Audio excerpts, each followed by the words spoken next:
Friday night football here at BEC-TV, and it's the game we look forward to most every year. It's the Battle of Bloomington, the home team, the Jefferson Jaguars, taking on the visitors from just across town, the Kennedy Eagles. Logan, everybody, alongside former Jaguar coach, Minnesota coach, Hall of Fame member Stan Shea. I'm Josh Powers. Stan, not much more needs to be said about this game. These two teams look forward to this each and every year. People are going to think I'm paying you for all these nice words. My goodness. No, it should be a great game. Neither team has a win yet, so it should be a good game. John Anderson played for us at Jefferson. Tim Carlson played at Jefferson. And both are good guys, and both are good coaches, so it should be a fun night. It will be a great night. The third member of our crew is also here. Paul Fournier is down on the sidelines. Paul, what do you have for us tonight? Thanks, Josh. I was able to find the traveling trophy. It's kind of a thing that they always talk about and nobody's ever seen. But as you see, it's right here. It's at the field, and then somebody's going to etch their name into this tonight. Jefferson, since 2004, has won 7 out of those 12 meetings, so Jefferson has a little bit of an upper edge there. Last time Kennedy won was in 2011, and that was back before John Anderson was even a Kennedy coach.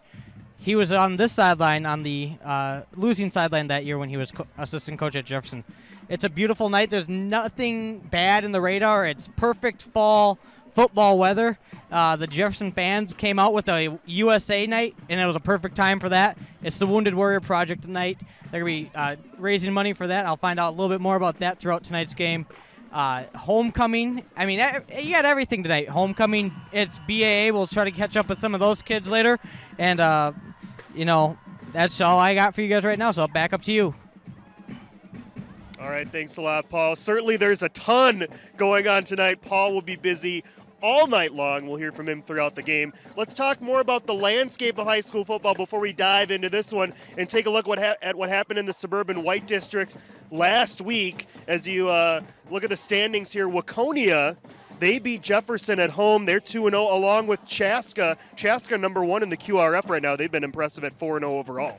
Yep, and Waconia, it was a game we could have won last week. Very, very close game, a break or two here, and we would have had a win. Chaska, I guess it's not a surprise they're 4-0, but I'm surprised Chanhasson's 2-2. It's a good conference, and anybody can play and do well. Yeah, Chanhassen at 2-2, as you mentioned. Jefferson and Kennedy at 0-4, looking for their first win of the season each. As we look at the games this week, of course, we have the Battle of Bloomington here. Stan, you look at some of the other games. Hopkins at Chanhassen. That'll be another tough test for Chan. And then Waconia at Orono. That should be a very good game. And then maybe even a better one, Chaska at Apple Valley. You have 2 undefeated teams there. It'd be fun to be watching that one. That's going to be a great game. Yeah. A lot of great games on the schedule this week. Diving into last week, Stan, you saw it here. Very misleading. Kennedy was in this game for a long time, but they fell to number 5 in the class, Cooper, 33-0. Of course, Jefferson, the heartbreaker at Waconia. They had a pass near the end zone with under a minute left. Just couldn't haul it in. Other chances in that game. Just could not pull it out. Led for a majority of that game, too, on the road. An impressive performance there. Chaska continued to be perfect, 26-22 against Orono. And then Benilde, very impressive, shutting out Chanhassen team last week. Exactly. Chanhassen's very good. Benilde has got to be pretty good. And Kennedy, talking to Adam Heisman, one of the coaches tonight, he talked about the Cooper game, and he said, we had a lot of chances. It could have been much closer than the final score. So they feel good about last week, and they're coming in tonight thinking they can do something. So, yeah, no doubt they held a very good Cooper team to well under their averages in pretty much every statistical category, including the points. Just weren't able to generate enough offense to stay in that one. Top 10 in the state.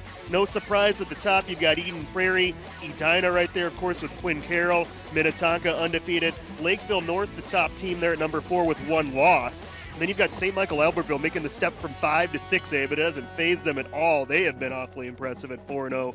TG there at 3-1. Maple Grove as well, 3-1. There's Cooper at 5A school, cracking the top 10. How about that? Yeah, ranked in the top 10. That's tremendous. They've got athletes. They had great athletes last year. I think it was the Howard kid who's playing at the U right now as a wide receiver. Yeah, interesting. Yeah, the coach's son there, Philip Howard's doing some nice things at the U, cracking the depth chart. Then team we saw rounding out the top 10, Apple Valley. We'll see them again, unfortunately, because they're that good here against Kennedy coming up. But Apple Valley is an awfully strong team. Let's talk more about this one tonight, Stan. As we get into our key matchup, Jefferson has been very balanced this year. I think the key is to get them unbalanced. So the key matchup tonight, Kennedy-wise, Kennedy's front seven against that Jefferson offensive line. Can they stop that Jaguar running game with Rashawn Cage, who's been averaging 100 yards per game? Rashawn Cage had some great runs last week. He runs so hard. He's quick. If he gets a little bit of air, he can bust any play they have. So he needs a good night. The offensive line needs a good night. And I look for Isaiah Watts to do some scrambling and also a good running back. It should be it's a challenge, but we'll move the football, I think. Yeah, and Kennedy's front seven, they have been improving week after week, and we saw that certainly last week against Cooper for sure. How about some of our players to watch? Boy, for Jefferson, I know we talk a lot about Cage, but one guy who's near the top in the state in terms of number of receptions, he's got 28 already this year. Matthew Kipper on the edge as a wide receiver. He is fun to watch. Kipper is a great kid. I was over at practice one day, and they have a little defensive back drill. They get a 5-yard square area they can work on. And none of them could touch him because he is so quick. Nobody wanted to be paired up against him. He was really funny, and he makes great plays. He plays like he's 6'6" and 300. He's got a great heart for football. Yeah, they use him on defense too. Coach had an interception last week as well for Jefferson. And then Zach Wanzak, part of that offensive line, he is having a phenomenal year. A good offensive tackle. They need size in that offensive line. He's doing a great job, and when they're running the football, a lot of times it's behind him. Yeah, a good player, good kid. Speaking of good players, Terrell Williams for Kennedy, Coach. Interception last week. Just plays with tremendous effort. The linebacker, boy, he's doing some great things. I've heard good things about him. I have stopped by and watched John Anderson and Kennedy practice a couple times just for fun to see John and talk to him. And, their attitudes are great. They got a bunch of good kids. The staff is positive. John Anderson will do a good job dealing with kids and keep it upbeat. Stephon Mason as well, Coach, on the defensive line. He's going to need to have a good game to slow down that Jaguar ground game. Yeah, the word is that front seven, like you said, there's some defensive linemen there that can not only big, but they can move. So it'll be interesting to watch them. Yeah, Mason really a leader of that group. All the kids look up to him. How about some keys to the game here, Coach? Turnovers. I know you can say it probably about every game, but certainly when you're in a rivalry game, it's big. Yeah, hopefully we don't give up there are no easy touchdowns, but teams have had a way of getting long passes and short passes and open air. Hopefully we can stop the big play defensively, make them work the whole way. That'll make it harder for Kennedy, and then getting some room for Cage to run. And that we can do all those things. It'll be a good night for Jefferson, I think. Field position, probably our second key of the game, and then our third key of the game tonight, responding to adversity, because I think both teams are going to be faced with that at some point in this game. And typically in these rivalry games, whichever team responds better to that could prevail on top tonight. Well, we've got a lot going on, a lot more to come, but the Jaguar Marching Band just over to our left, they're ready for their pregame show. We'll see you back after the band performance for more on tonight's game, the Battle of Bloomington, Jefferson and Kennedy here at Bloomington Stadium.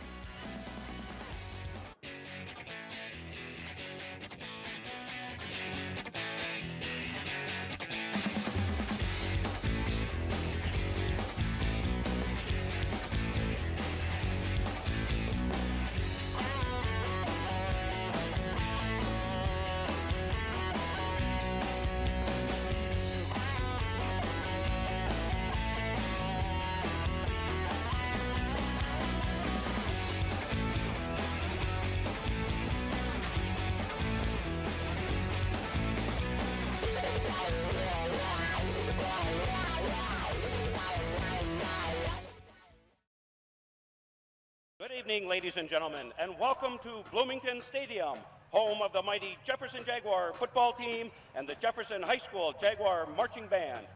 Coming downfield now are the members of the Jefferson Flag Corps and the Jefferson Drumline.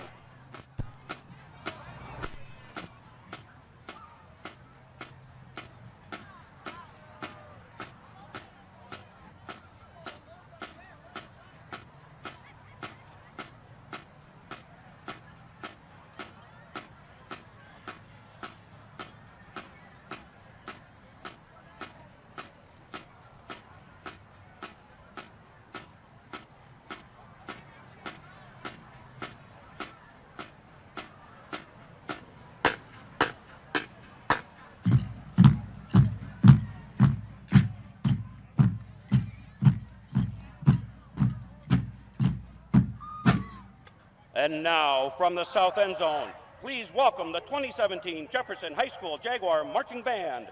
Band, take the field.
Ladies and gentlemen, boys and girls, the 2017 Jefferson High School Jaguar Marching Band.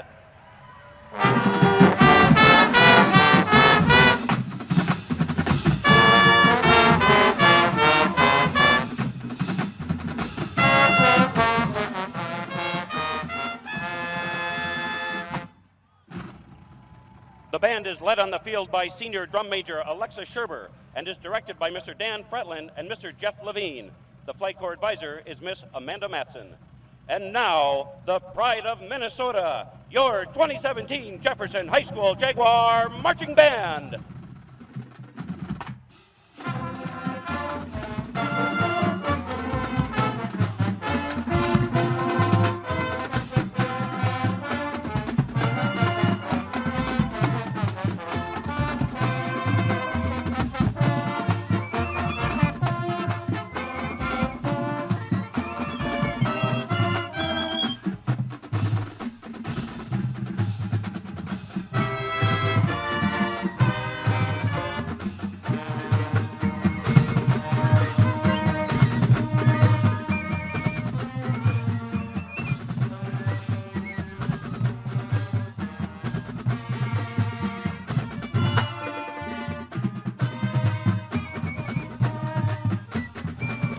To honor our country, please stand and remove your hats as our flag is presented downfield.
I believe in the United States of America, a government of the people, by the people, and for the people.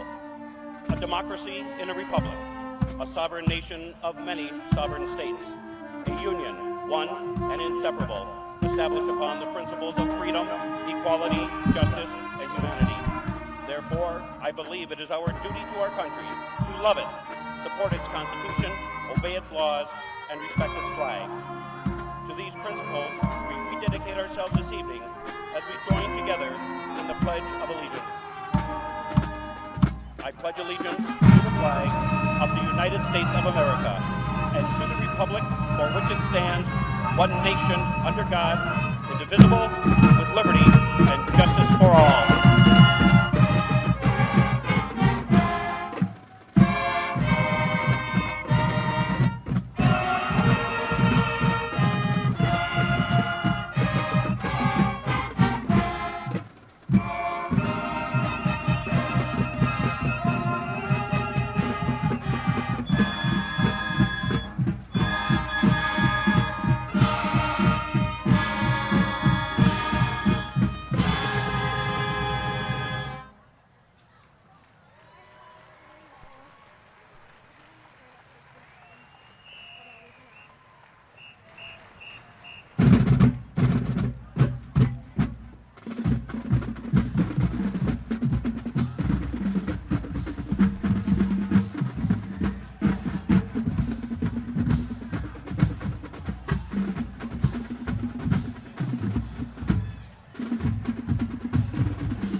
The Jefferson High School staff, administration, and student body wish to extend a warm welcome to our visitors from Kennedy High School. Welcome to Bloomington Stadium and tonight's game. Remember, rock back every foot once you hit.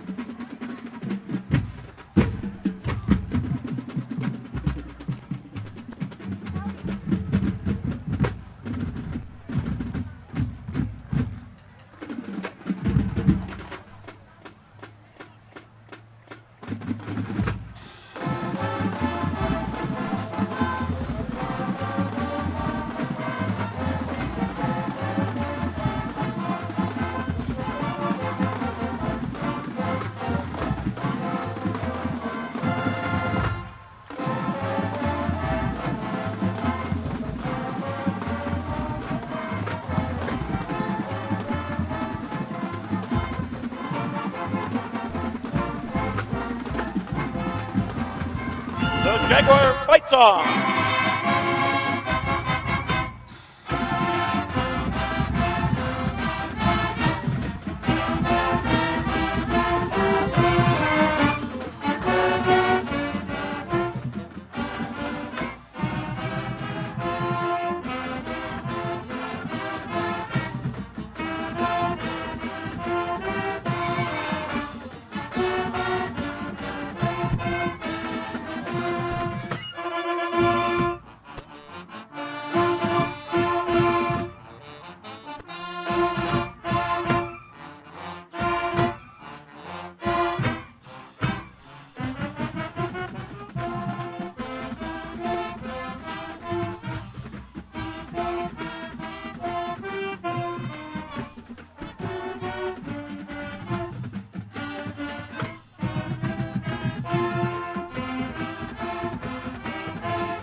Volume down, but when they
Ladies and gentlemen, this is your 2017 Jefferson High School Jaguar Marching Band.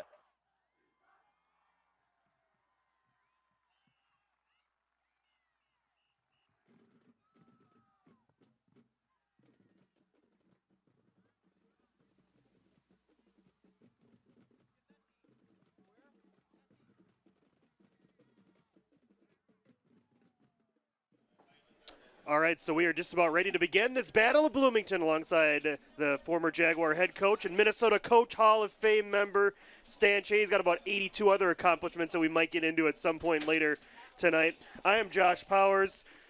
Just a great atmosphere, Stan. You've got Homecoming for Jefferson, Wounded Warrior Project with both Kennedy and Jefferson supporting that cause, BAA night. And oh, by the way, there's a pretty important football game to be played here tonight, too. Should be a great night for Bloomington. Yeah, with all that going. And you mentioned the weather. It could not be a more perfect weather night when you think about fall football in the state of Minnesota. Let's go down and meet both of our teams. We'll send it down to our house announcer. Be back up in just a few minutes for tonight's opening kickoff.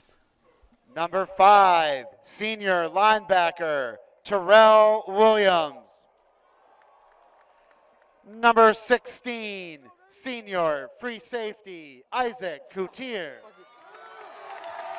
Number 23, junior defensive back, Santiago Ortiz. Number 24, senior cornerback, DeAndre Lovelace. Number 25, senior defensive back, Najee Brown.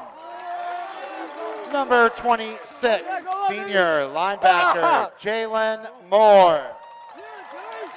Number 42, junior defensive tackle, Joseph Draves. Number 45, senior linebacker, Brandon Shostrand. Number 55, junior defensive lineman, Kofi Beckley. Number 56, senior defensive lineman, Nicholas McCullen. And number 63, senior defensive tackle, Stephon Mason. The Eagles are coached by John Anderson. And now, for your Bloomington Jefferson Jaguar defensive starters. Number 4, junior defensive back, Quentin Morris. Number 6, senior defensive back, Matthew Kipper. Number 7, senior linebacker, Mason Wolf. Number 15, junior linebacker, Tyler Nelson. Number 16, sophomore defensive back, Matt Thompson. Number 17, senior linebacker, Hunter Edwards. Number 33, junior defensive lineman, Brian Smiley. Number 56, sophomore linebacker, Jack Stone. Number 69, junior defensive lineman, Nick Martindale. Number 82, junior linebacker, Ryan Adams. And number 86, junior defensive lineman, Caden Osmondson. The Jags are coached by Tim Carlson.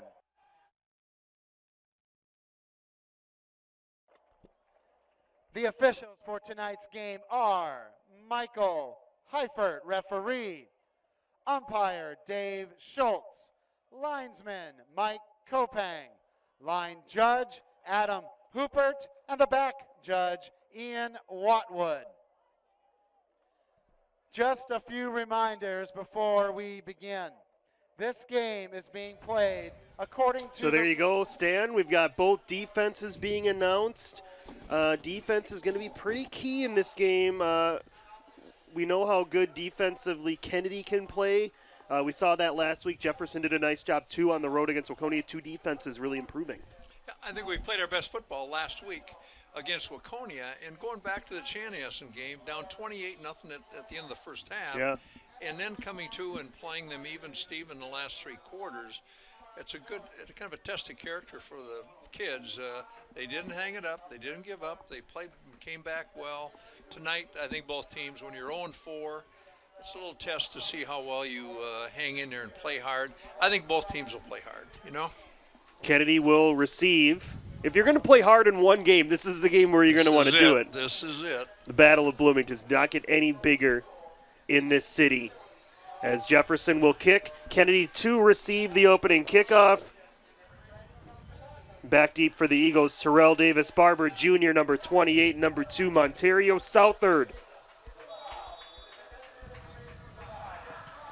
To kick it for the Jaguars, John Halaska, and the Battle of Bloomington is underway. Short kickoff fielded nicely at the 25 by one of the up men, and he slides to the 31-yard line. That's number 8, Connor Lynch. Down to Paul Fournier on the sidelines. Paul? Thanks, Josh. A couple of things I wanted to touch on. I'm going to try to do something called Paulie's Playbook, and what that is a couple kind of keys to the game for each team. For Kennedy tonight, my key or playbook for them is to finish those drives. We saw them get good drives against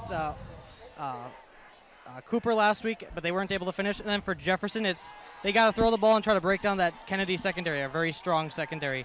And that's all I got for you guys, so back up to you. All right, Paul Fournier, thanks a lot. First play from scrimmage goes to Kennedy, and it is Southard. Going to be wrapped up in the backfield and dropped for a loss of 6. Brian Smiley, the 6'4", 185 defensive lineman, was all over that play, Stan. Great play by him, a great way to set the tempo for the game. Obviously well scouted, and big play defensively for Jefferson. They mark forward progress back to the 26, so officially a loss of 5 on that play for Kennedy, trying to run wide on play number 1, but Jefferson, as you said, was all over it. Mike McGaffey is the starting quarterback. He hands it to Terrell Davis Barber Jr., leading rusher for Kennedy, and he gains 4 of those yards back to the 30-yard line, where it'll be 3rd down and 11 for Kennedy. Terrell Davis Barber, coach, he hasn't had a ton of running room this year, but he's got all the attributes you want in a running back. You can see he looks like a good running back. Yeah. You need an offensive line to clear the way a little bit, but he looks like a dangerous back. 3rd and 11 for Kennedy, and they will spread the field wide as they usually do. 4 wide receivers. Barber still in the backfield.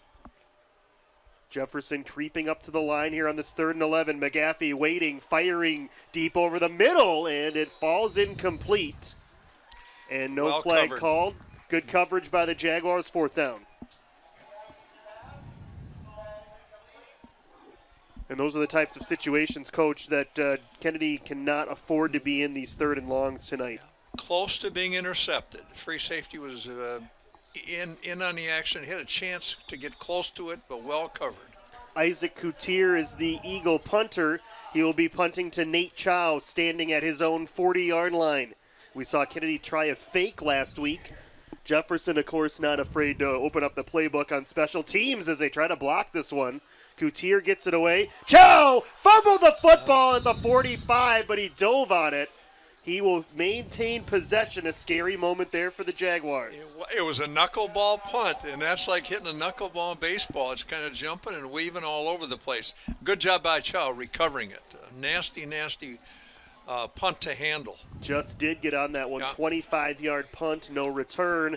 Jefferson, we mentioned the field position battle. Look where they start out on their first possession near midfield for their quarterback, Isaiah Watts. And he will be joined in the backfield, of course, by Rashawn Cage, who is averaging 99.7, just a shade under 100 yards per game this season. Their first play is a designed run by Watts, and he barrels up the middle to the 49-yard line. His numbers on the season, Coach, 69 out of 134. That's 52%. 766 yards, 4 touchdowns, 5 interceptions. He throws for 191 yards per game. Yeah, I like to see Isaiah running the football. He's a very good running back. That's a nice new wrinkle. Picks up 4 yards here, 2nd and 6. And they're on the fade route to the sidelines, incomplete, well covered there. Isaac Coutier, that Kennedy secondary, we talk a lot about their front 7, Coach. They've got some athletes on the back end, and certainly Coutier is one of them. Free safety did a great job of covering up deep. He had a long way to go to help out with coverage. So 3rd down and 6 now for the Jaguars. Need to take it to the Eagle 44-yard line. Pistol formation for the Jaguars now. It's Flanking to the right of Watts is Cage, and he'll get the delayed handoff. Cage up the middle, needs to make his man miss, and does. Nice. First down, out of bounds, right at the 40-yard line. And Rashawn Cage showing you again his elusiveness, Coach. Made that man miss. That was the key in picking up that first down. Great call and good effort by Cage. Gain of 10 for Rashawn Cage, as I mentioned, averaging 99.7 yards. We'll round it up. He's averaging 100 yards per game, Coach. Hopefully when the night's over, he bumps over 100. There you go. Kennedy, of course, would not want that to happen, but their job to stop that from happening here in the next 3+ quarters. Cage again to the right of Watts, 1st and 10 from the 40. Handoff up the middle. Rashawn Cage is dragged down by Terrell Williams. Not the last time we will call his name tonight after a gain of 3. Right. You know, Cage he's dangerous. There's not a ton of running room up there, but he's still a 4-yard gain and well read by him. Well, he does that stutter step move, as we talked about a couple weeks ago, Coach, as good as anyone that I've seen in the metro area. Oh. Bad snap here over the head of Watts. He will try to pick it up and can't. It's still loose and finally covered by the Jaguars, but all the way back at their own 38-yard line. It's a loss of 25. Anytime you're in shotgun, there's always a chance of a bad snap. I think you saw the game last weekend where last night, ball snapped and hit the quarterback in the knee, wasn't ready for it. You know, things can happen there. They called that it was a fumble, of course, but the internet universe called that a punt from the Chicago Bears quarterback. Yeah. So now Jefferson in a world of trouble. 3rd and 31. As Watts looking to set up a middle screen and hits it to Cage. He's got some real estate, but a nice open field tackle down there on the edge by number 25 for Kennedy. That's Najee Brown, prevents an even bigger gain. Jefferson gets some of it back, but it's 4th down. Yeah. 3rd and 20. There's no real perfect call, but getting the ball to a screen to Cage, that's a great chance to do it. They were able to pick up 10 of those yards. But it will still be 4th down. John Halaska to punt. 2 return men back for Kennedy. And a low line drive kick from Halaska. They will let this bounce, and that is a bad decision there, as that will roll for an extra 10 yards. Isaac Coutier, Coach, not sure why he let that one go, but it cost Kennedy about 10 yards there. Halaska's doing a great job in the kicking game all the way around. And that punt for Halaska ends up being a 42-yard punt and no return. That's a good part of the kicking game. You like that. As you see, it hits at about the 17 and rolls dead at about the 7. So not a bad punt, first of all, but then you get that extra 10 yards of roll as we talk about that field position game. Again, Jefferson started near midfield. Kennedy back inside its own 10 with 8:01 left in a scoreless first quarter. Mike McGaffey will keep it up the middle, has a running lane, and McGaffey showing you his athletic ability as he gets out to the first Kennedy first down of the game on a gain of 11. Nice job by their quarterback. Good run. McGaffey just enough elusiveness and quickness, Coach, to make that read option game effective if he's able to keep it, as we have an injured Kennedy player. If you execute the read option well, it makes you a man short on defense because you're not blocking the guy, see? It's kind of that same, it all goes back to the wishbone, doesn't it? It's kind of the same scheme, just run in a different way, but it's all about numbers and math, as you mentioned. The word was at Texas, it happened accidentally. They run in a veer, and they would hand off. The quarterback made a mistake and gave it to the back, and the defensive tackle was unblocked. They ran by him and thought, this is so good. Maybe it'll work more often. Then they start reading that, and it's nasty. It's really nasty stuff. But you better have at least 2 or 3 quarterbacks because your quarterback gets hit so often. Mm-hmm. All right, he's getting up. That is a very good sign. Yeah. Tyler Nanoff, he was hurt a little bit earlier this year for Kennedy. He is now back, and thankfully that does not appear to be that serious at all. Of course, you can never tell, but we'll keep an eye out for his return tonight. 7:53 remaining in his opening quarter. Second possession for Kennedy. Josh Powers, Stan Shea with you here on BEC-TV, the Battle of Bloomington.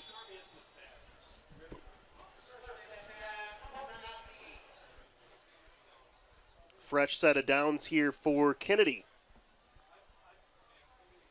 Started on their own 7-yard line. McGaffey to throw here on first down. Loops it. Now keeps it. Reverses field. Needs to get rid of it. And he will pick up maybe a yard or two. He had to run a long way to avoid a negative play. He's impressive. He can run. Looked like we had him back in the 10-yard line. Somehow he got out of there. That's a threat. Watch McGaffey here. I thought he threw that ball. Nice job to get out of the sack, coach, and then just enough quickness. He ends up losing a yard, but it could have been much worse. He's an added threat for Kennedy. We might also see Isaac Coutier at quarterback tonight, too. Number 16, we'll keep our eye on that. 2 men in the backfield here. Joe Draves joins Terrell Davis-Barber here on 2nd and 11. McGaffey to throw. Swing pass out for Barber, but it's over his head and incomplete. And well covered by Jefferson. And certainly, Coach Jefferson knows that Kennedy loves to throw it horizontally, whether it be the bubble screen or the back out of the backfield in that instance. Nice job by Edwards. We're in great position and coverage. 3rd and 11 here for the Eagles. Just not a team, we talk about field position, just not a team built to go 80 or 90 yards on a long, sustained drive. Field position so important to them. 2nd straight 3rd and long. Kennedy's faced. McGaffey will roll out to the right and fire over the middle, and it's caught. First down for Kennedy at the 37-yard line. And that's Santiago Ortiz, who has Kennedy's lone touchdown of the year, getting a first down there. He buys some time, and he throws pretty well. And this is what Kennedy loves to do with McGaffey. He's not the tallest guy, Coach, so you move the pocket with him. He's able to see things a little bit more, and he spots Ortiz for a gain of 13. Exactly. Get him out where he's got some air and he can see.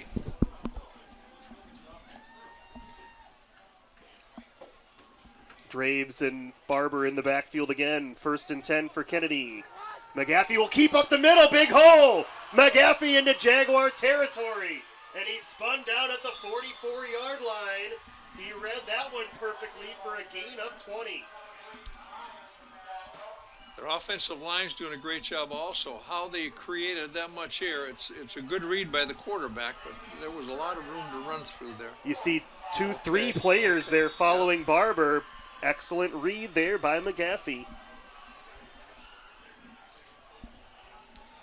Kennedy's come out from their own, 7-yard line here? Yeah. That field position's changed big time. That's big for Kennedy, even if they don't score on this drive, as we're midway through the first quarter.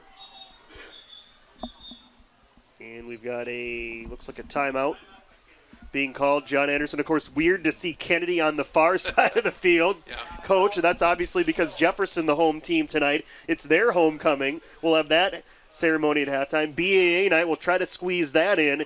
We also need to talk about the Wounded Warrior Project, Coach, because that's a great cause. A great cause that both Jefferson and Kennedy have supported the last number of years. So a lot to take in front of a big crowd tonight on a beautiful fall night here at Bloomington Stadium.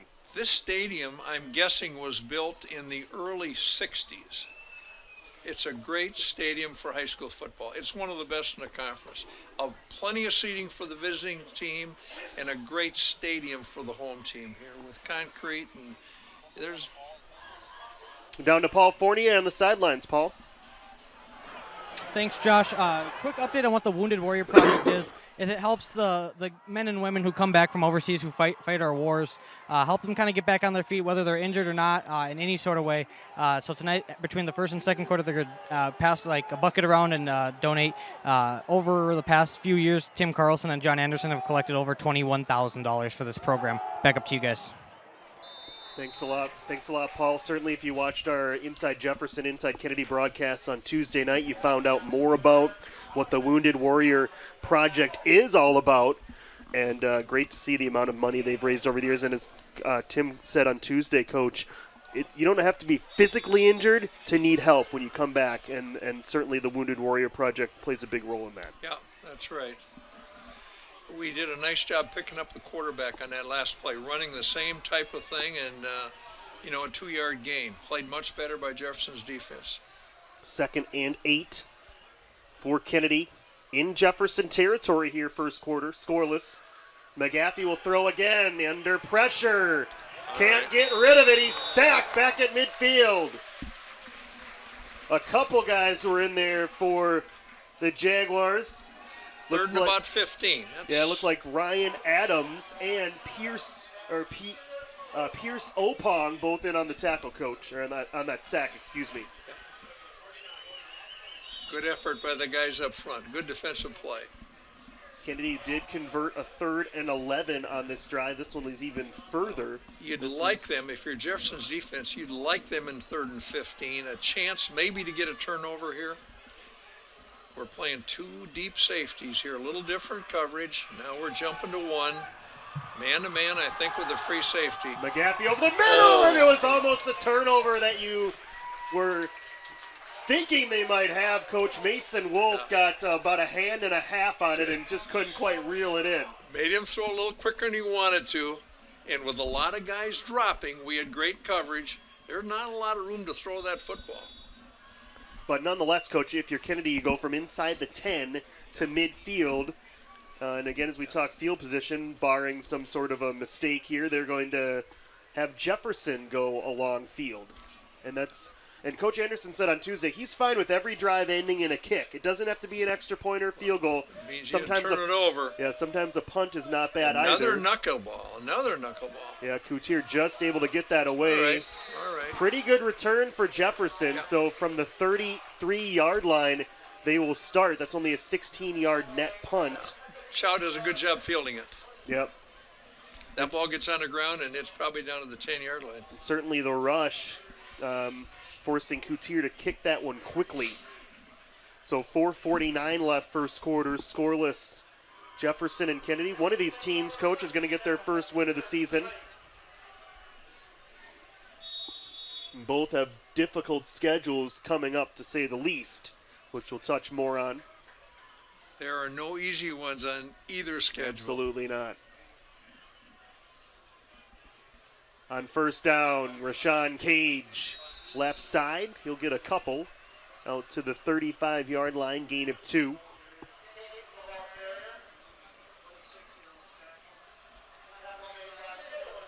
For the Jaguar leading rusher, 15 yards so far on 3 carries.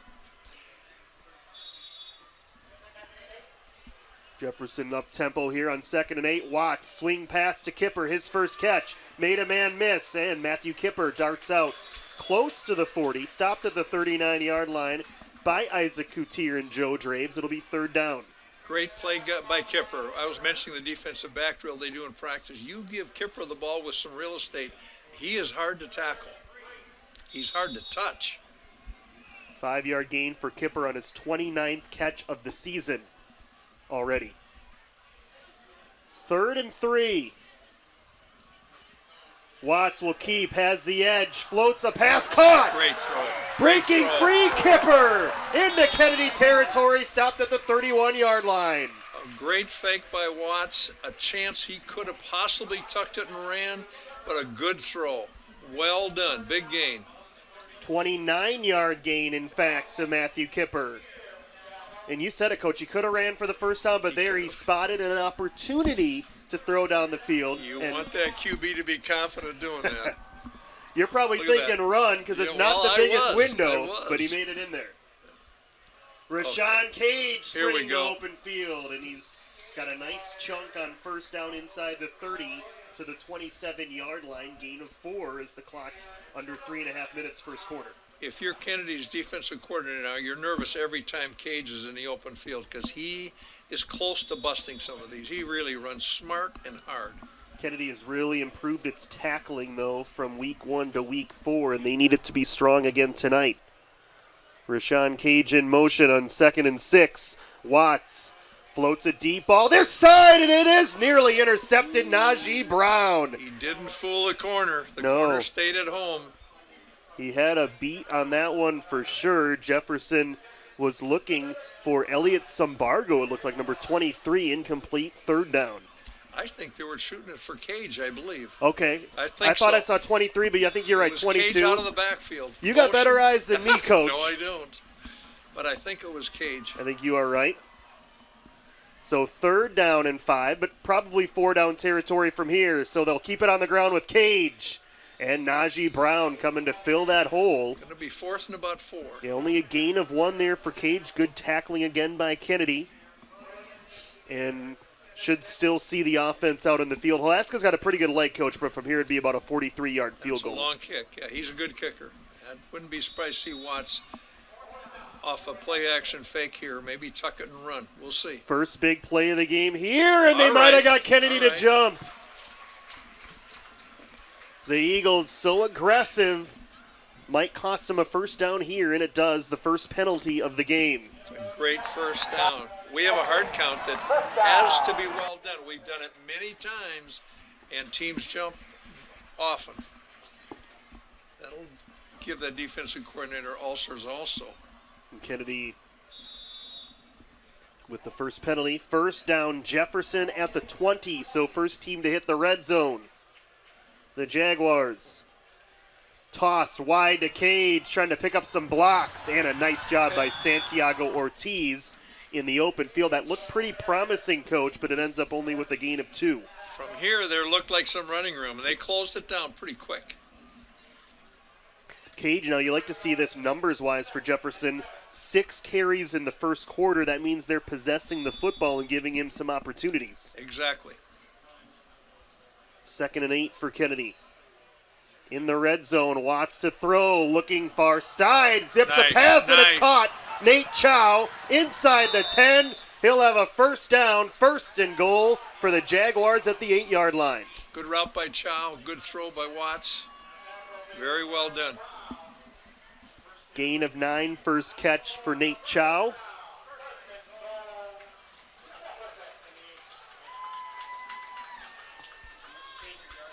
So here are the Jaguars, first and goal, under 2 minutes left, opening quarter, Battle of Bloomington. Isaiah Watts hands to Rashawn Cage, bounces it outside, cuts it upfield, spins toward the end zone, lunges, and he is down at the 1. Gotta be close. He was close. It looked like a good call. Inside the 1. 71, 10 yards from the spot of the foul, remains first down. Wipe that one away, Coach, because I didn't see holding. Jefferson with its first penalty of the game, and that's a big one. You go from 2nd and inches for a touchdown to now that 10-yard penalty from the spot, Coach. They're going to mark this off from, it looks like, the 10-yard line. First and goal at the 20. Yeah, much different scenario sure is. now. So an Eagle penalty helps Jefferson, but now the Jaguars do the same. So goal to go from the 20. There's still. Cage is going to bust some. There's been running room and air for him. It's just a matter of time before he gets loose. In motion, Kipper. He will get the handoff from Watts, and Kipper with that speed to the edge. Nice closing speed. You talk about 2 guys with speed. Santiago Ortiz on the other side, able to cut down the angle quickly. Good defensive play by Kennedy. Just a gain of 1 there. Again, looked like there was more room, but we've noted the Kennedy tackling. It has been much improved. Actually, they're going to spot this at the 16, so a gain of 4. Goal to go. Watts flips it out of the backfield. Man out there open. It's Caden Osmondson and the big fella. Inside the 10, down to the 6. It'll be 3rd and goal from there. Takes away a lot of Kennedy's pursuit when you play action fake and then Watts comes back against the grain. A chance for him to run or throw. And Osmondson wide open. Good offensive play calling, good execution. So 3rd and goal. Probably in field goal range here, you would think. With this kind of weather, not much further than an extra point. We'll see what happens on 3rd and goal as Cage sneaking out of the backfield. Watts wants to throw that way. Now he'll tuck and run, and he will be short. He is close. Cut down initially he's to the 1. by Terrell Williams. They mark him at the 2, so an interesting decision now on 4th down. That's a big threat when Isaiah can tuck it and run with it. He's hard to tackle. Terrell Williams hits him there at the 4. Actually, pretty good, generous spot to mark it at the 2. But under 30 seconds for the first quarter. Jefferson, I don't think, needs to run another play. So why not, Coach? There's no wind or anything here tonight. There's no hurry. Why not just take your time here, let the clock go to zeros, and talk about this? Now they're going to line up here. Hold on. Trying to get Kennedy to jump and get some extra yards. Kennedy not falling for it this time. We will start the second quarter with a very interesting fourth down play as we're scoreless here through 1. Down on the sidelines is where we find the third member of our crew, Paul Fournier. Paul?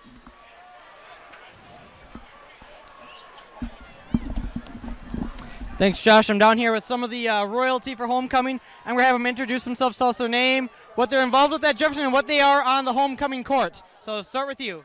Hi, I'm Jumo Ganda. I am one of the freshman royalty, and I'm a part of the Jefferson Show Choir. Hello, I'm Logan Bonney. I'm also a freshman, and I play football, hockey, and a little bit of bocce ball on the side. Hi, I'm Shelby Miller. I'm sophomore homecoming representative, and I'm involved in acting and theater.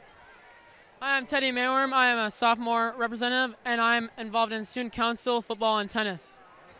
Hello, I'm Anna Martin. I'm in 11th grade, and I play Jefferson softball. Hi, my name is Jalen Tuisalo'o, and I'm in 11th grade, and I do Connection Show Choir, and I do GSCA. Hi, my name is Mason Peterson. I am a 12th grade rep, and I am in tennis and show choir. Hi, my name's Haley Wheeler. I'm a 12th grade rep also. I'm the cheer captain, I'm a student council member, and I'm in National Honor Society. Hi, I'm Olivia Kolb, and my partner is out on the field, Trayvon Teller. I'm in 12th grade, and I'm a part of show choir and NHS. Hi, my name's Elena Hayde. I'm the senior ambassador. I run on the track and field team and the cross country team. Hi, my name is Emma Peterson. I'm a part of the senior royalty, and I'm in the captain of the volleyball team and on the track team. Hi, I'm Haley Garcia Groko in 12th grade. I'm senior royalty, and I'm the softball captain this year. And I also manage soccer and hockey this year. My name is Alex Miller. I'm a senior, and I'm involved with hockey. Hi, I'm Alexander Skold. I'm senior royalty.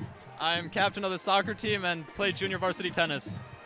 I'm Katie Weston. I am homecoming queen, and I am drumline rep, and this is my 4th year in honors art.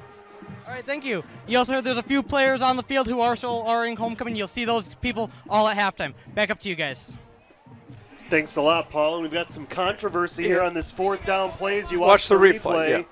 And I think, did they rule this a catch for a touchdown, or was it incomplete? I couldn't even it's tell. It's a catch. I'm not sure what the There's a flag in the backfield behind to the left of the Jaguar huddle there about where Isaiah Watts threw the ball. And we have a personal foul penalty on Kennedy for Kennedy.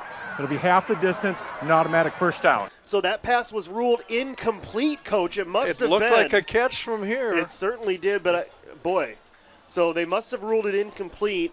Obviously, or Jefferson would take the touchdown, you would think. I'm surprised. I guess we did not see it real well up here. It looked like he was 3-4 yards in the end zone.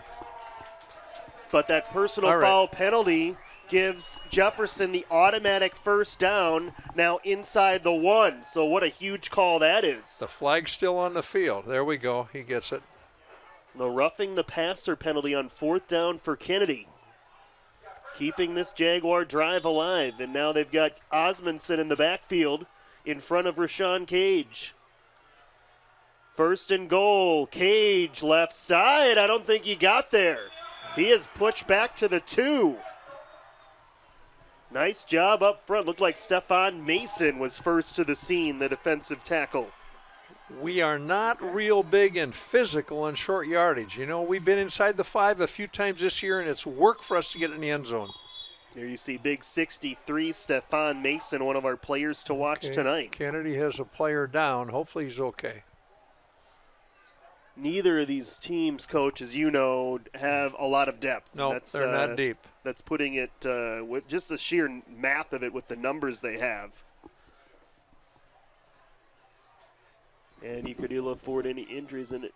Boy, that does look like Stephon Mason after making that tackle, Coach, still down, and that would hurt Kennedy a lot. That is a huge issue right now. You got Mason on the defensive line at 295.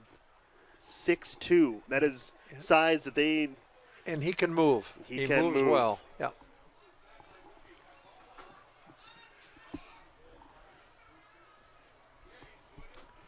Aaron Sword out here on the field talking to the offensive line. A great offensive guard at about 5'7". That's my size, and Coach. 165. He played so well. We were running wing T, and the guards are out leading everything. Our backs could hardly keep up with him.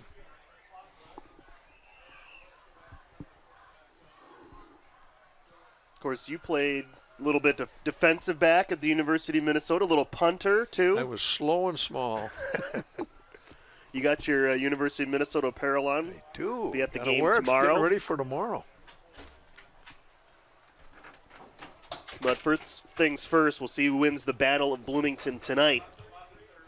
So we'll check on the availability of Stefan Mason. It's just hard work to punch this in. We'll do it. With him out, they bring in 60 Valiant Taylor, who goes 6 feet 255. Second and goal from the 2. Shotgun. And to keep, Watts looking for the end zone, spins, and he's in for the touchdown. Isaiah Watts from 2 yards out. Jefferson on the board first. You give Watts a little bit of air and turn him loose on a defensive back, and defensive backs don't like to see him. That's a good run. Good effort by Isaiah Watts. He's got the size, Coach, 6'3", 185 pounds. Barreling in, that personal foul penalty for roughing the passer looming big on 4th down when it appeared Kennedy had them stopped. John Halaska, extra point, up and good, 7-0. Jefferson just underway here in the second quarter. Nice drive for the Jaguars. They end up going 68 yards on that drive, and they got some things going. That long pass play to start with Cage. They got Cage going in the running game. They were very balanced. That's what Jefferson wants to do. A good march. Very few mistakes. Well done. And Kennedy's defense, they're playing hard, and their front five are probably stronger than our down linemen. They're big and strong. So we need to do a lot of things well to move the ball. And the Eagles, of course, they've played well defensively. The issue for them this year in 4 games, just 1 touchdown so far. Trying to change that here tonight. Their quarterback has done a real good job so far in this game. He's been their big threat, and he can run and throw, and that's a headache for our defense. They could use a nice special teams play here to get some decent field position to start a drive. Remember, they've been backed up on both of their drives so far. Jefferson starting 2 of its 3 drives near midfield. Halaska to kick. That's a hard one to handle. Okay, it took. Nicely handled by Kennedy back there, and it's Montario Southard getting close to the 30-yard line, brought down at the 27-yard line. A big play that hurt us looking back was a high snap over Isaiah's head. That really took us out of gear. Yeah, that was a loss of 25, and it almost could have been worse. Watts tried to pick that ball up. It was loose. And I'm sure the coaches were saying just fall on it. They were lucky to get it back. We talked about turnovers so far. No turnovers either side, but both teams have had near scares. Remember, Jefferson with Mason Wolf nearly intercepted a pass. Yep. So here we go. Kennedy once again from the 27-yard line, down 7-0. And Barber around the corner. Gets through a tackle and lunges forward to the 31-yard line, 4-yard gain. Just the second carry for Barber, as opposed to 7 on the other side for Rashawn Cage. So Jefferson owning the time of possession so far in this game.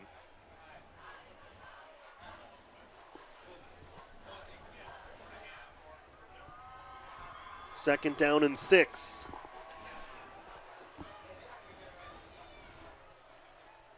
Southard in motion. They'll fake it to him, hand it to Barber, spins out of a tackle. Barber up near midfield, breaks another tackle into Jaguar territory. at the 48-yard line. 20-yard gain, longest of the night for Terrell Davis-Barber.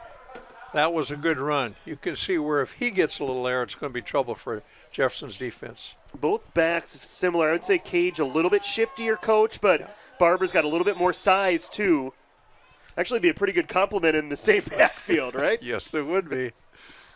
You're a coach at heart now, Josh. You're getting there. It 2 more years, you'll be coaching. Well, it kind of looks like those two Gopher backs. You look at it like a Rodney Smith, and that's more like a Cage, but then you look at a little bit more power with Barber. Somewhat similar. This play blown up in the backfield. Looks like once again Brian Smiley. Boy, they tried that on the very first play of the game, Coach. He read that one, and he did the same thing there. He's made 2 great plays on that. Loss of 6. Yeah. They tried to get it this time to Ortiz, but Smiley says no. Well done. And Ortiz doing anything but smiling after getting hit there. 2nd and 16. That was the first carry for Ortiz, who has caught a pass. He made some great defensive plays. McGaffey out of the shotgun. Will roll right, looking downfield, checks it down short, it's up in the air, and then I believe caught. It looked like it changed hands a couple times. I believe that was Chow that was there to make a play. Yeah, Mecca Turner, though, ripped it away. He bobbled it, but then ripped it away at the last second for the catch. We'll see the replay. Here we go. Great look at it there. You see the camera work. Nice luck of the job bounce. By our That's crew. The luck of the bounce. A good effort by Kennedy. Matt Thompson was right there for Jefferson. It goes down as a gain of 12 to set up a reasonable 3rd down for Kennedy. Thompson's a sophomore, getting better game to game, playing much better. 3rd and 4 could go for it here on 4th, and they drop the snap. Picked up by Barber, though, and he lunges to the 40. About a yard short. 4th and about 1. But that play there from Barber, Coach, gives them more of an incentive to go for it on 4th. It was bobbled by the quarterback before the exchange. There, Kennedy's fortunate. Great concentration by Barber. Yep. Another one where you almost kind of go, no, just fall on it. But this time it turns out well for Kennedy. And now 4th and 1, it appears they will go for it, although they could bring in Coutier at quarterback. He's also their punter for a quick kick. Or they could try to draw Jefferson off sides. Could be. The quarterback is going to be involved in this, I would think. McGaffey is under center. 4th and 1. They have a big fullback in the game. They will snap it. Barber up the middle, and I'm not sure. It's going to be close. This is going to be real close. Where that official is, it appears they've got the 1st down. Now it's going to be where he walked to the ball, looked like it was 1st down. Then he kind of, when he grabbed the ball, moved it back a little bit. That is right on the stick. This is going to be close.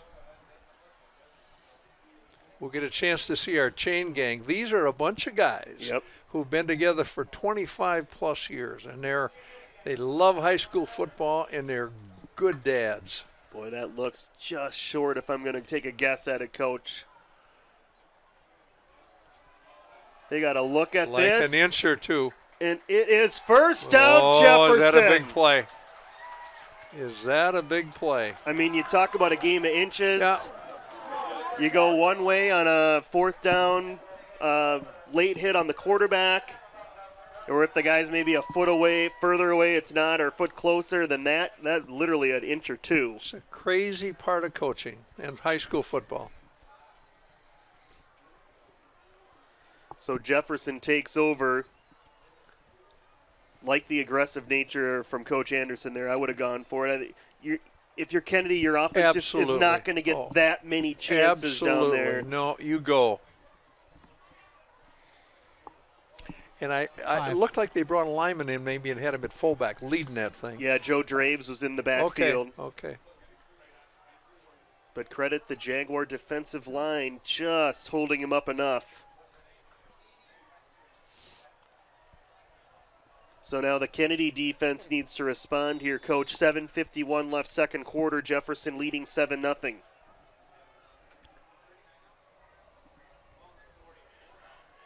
Watts to throw on 1st down, looking deep over the middle, and it's incomplete. And a flag down late. looking for Matthew Kipper. It's going to be interference on Santiago Ortiz.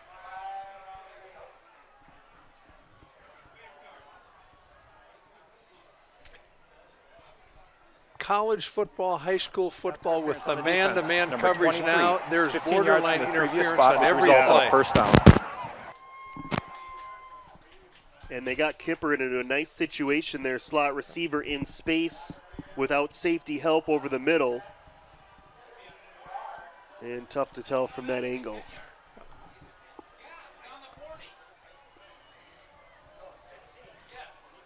And they had marked off only 10. And I could hear Verge Senescal over in the press box to my right yelling 15. I think the officials down there heard him too. Verge does a great job as part of the staff for the hockey team as well. Verge does a lot of things good for Bloomington. And it's first down for the Jaguars in plus territory. Okay, Rashawn okay, Cage. okay, and he might be okay. gone. He will take it all the way. A 45-yard touchdown for Rashawn Cage. Put a great move on just beyond the line of scrimmage here. He doesn't give you much to tackle.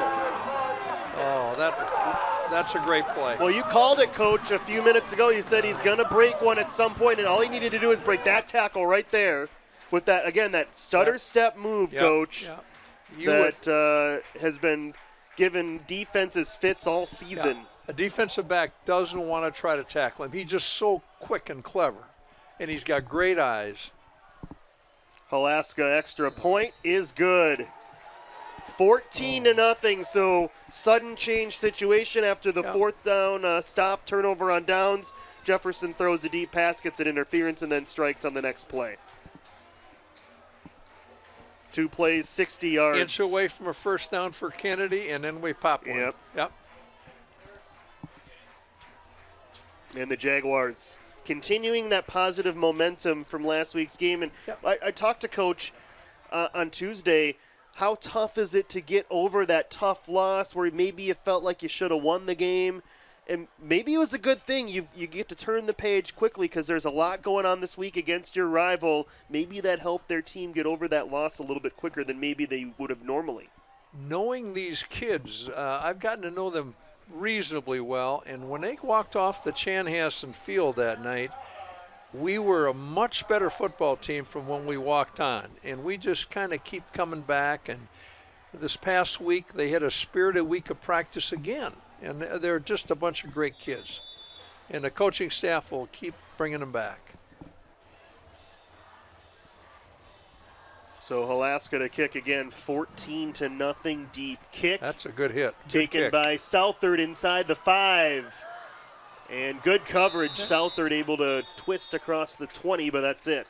I think Edwards with a good play, slowing him down, and then we had other coverage coming to make the play. So far, Jefferson winning the special teams battle. Good coverage on the punt, on the kickoffs, and then better net on the punt so far. If you can slow him down, that gives pursuit a chance to get there. So Kennedy, last 2 drives, Coach, they've been able to move it. And again, as Paul Fournier said, his keys to the game for Kennedy, finish those drives. They haven't been able to yet. Maybe this is the drive they do it. Down by a couple touchdowns. Different quarterback. Isaac Gutier in there. One of the best athletes on the team as he runs for a first down and gets out of bounds. I have not seen him before. That's a scary look. He can run. He's quick. The issue with Isaac is, he'll try to make some hero passes that haven't worked out well for Kennedy. But he's got tremendous arm strength as well. Those stripes were going by quite fast, Josh. That's a different look. 13-yard run for Gutier. So again, Kennedy with a first down. 3rd straight drive they've been able to do that. Direct snap to Barber. Not sure that was the plan, but he caught it anyway and got to the 35-yard line, gain of 2. That would be a surprise thing on the fly. It looked a little bit like a surprise, but he did a nice job. I think it was a predetermined play. That wasn't an accident. If it was a real fortunate accident. Yeah, that was a snap that would have been a couple feet off the mark. So 2nd and 8 for the Kennedy Eagles.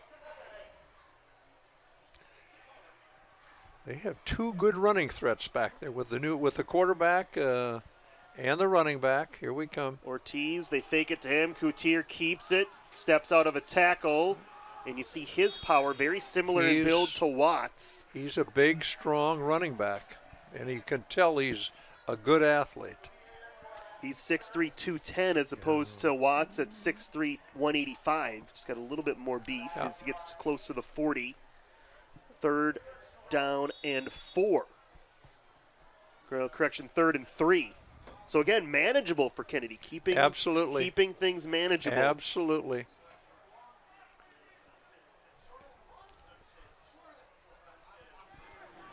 Oh, we're total man-to-man. Coutier wants to throw for the first time and floats a deep ball on the corner road. It's incomplete. Broken up by Kipper. He was looking right for Santiago Ortiz. Good coverage. Nice defensive play.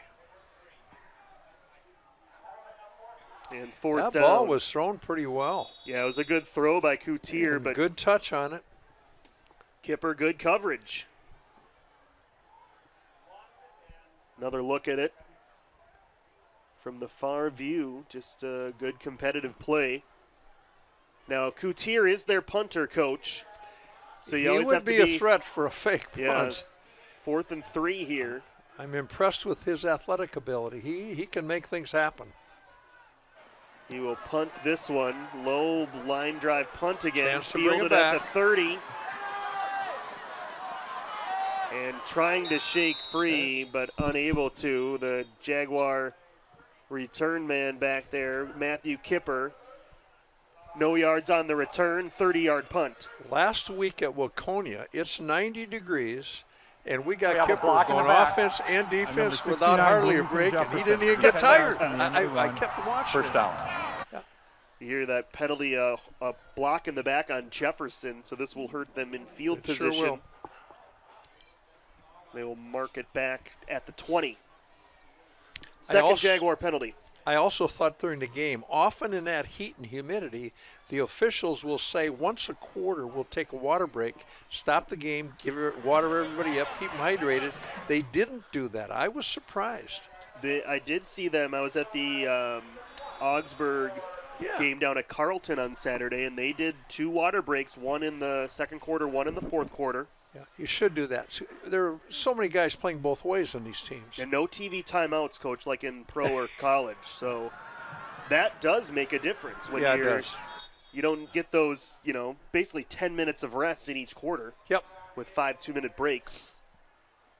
It's a nice job by the Kennedy defensive line there. Kipper should put a garment on his wrist, and I bet he's running about 6-7 miles a night. Stefan Mason, by the way, Coach, back in. Great to see that for Kennedy, good, number 63. Yeah, good for them.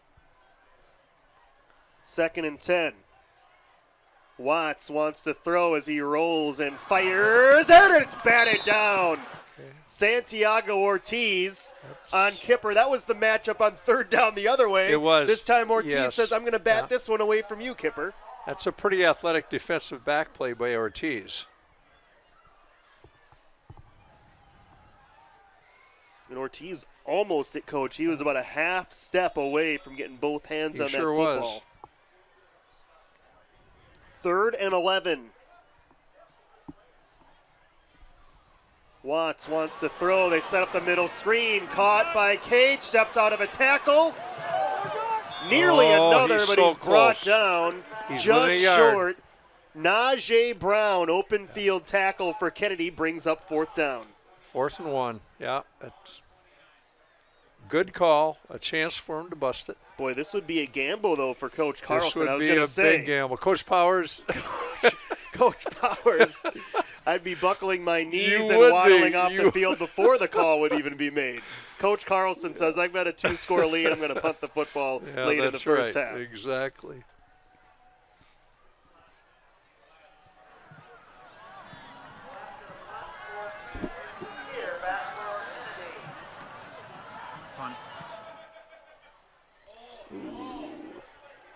that was take that a tipped, bounce. Coach? It was off the side of his foot. A little bit of, yep. So it stops dead at the Jefferson 44, just a 15-yard punt, no return. This is the time right now for Kennedy here, Coach. Best field position of the half, down by a couple touchdowns. You'd love to get, if you're Kennedy, one on the board here, no better time than right now. Exactly. And Halaska, he's punted a lot, he's kicked a lot. He's just a very sound kicker. So the Eagles will see who's under center here on this drive. It'll be McGaffey with Barber out of the pistol. Again, 2 timeouts for Kennedy, plenty of time because they only have to go 44 yards. Jefferson will take a timeout there, first of the half. They have 2 left. 4:04 left in the half. Reminder, stick around at halftime. So much going on. Jefferson homecoming. We heard from most of the royalty court at the end of the first quarter from Paul Fournier. BAA night as well. So you can see some of the future Jaguars and Eagles as they will come onto the field as well. Of course, the Jaguar football marching band, the pride of Minnesota as well at halftime. So stick around at the break. We'll get you caught up with first half stats and a look ahead to the second half here in the Battle of Bloomington. Alongside Stan Shea, Josh Powers. Stan, you were, by the way, our trivia answer on Tuesday for the initials game. When electricity was invented? And the Jaguar players did get it correct. So there you go. It must have been a simple question. Here we go. I think their offensive guard moving a little bit early.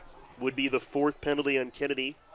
We mentioned your place of birth, and John Anderson was listening off camera. He said, just after the place of birth, I would have got it. So we give him your initials, then a series of clues, and then can they guess who the initials are for? And, of course, the initials were SS for Stan Shea. But it took him close to the last clue, former Jaguar coach. But then they only know you as Coach Shea. But I think they figured it out. They called me a lot of things. They said, John Anderson. They said Coach Shea, and I said, yes, we can accept. That's an acceptable answer. Tell you a story about John here when we get a break. 1st and 15 for Kennedy. Southard in motion on the stutter step, gets the handoff, and he is taken down immediately. They've tried 3 jet sweeps, Coach, and none of them has worked. But why don't you tell your story about Coach Anderson? Well, John Anderson, we ran the Jaguar football camp during the summer with Bruno Waldner and all the staff. John Anderson is a 4th grader, and he comes to the camp. I remember the day. He loved football, and he was a big guy as a 4th grader. And you could just see football was going to be his thing, you know. And he'd do a great job with these kids. You'd want your son to be coached by Tim Carlson and John Anderson. 2nd and 15 for Kennedy. McGaffey far side, open field, catch made. Nice pickup on 2nd down to the Jaguar 42.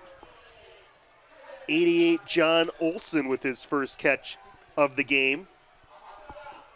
Pickup of 7, so it'll be 3rd down and long from there, 3rd and 12.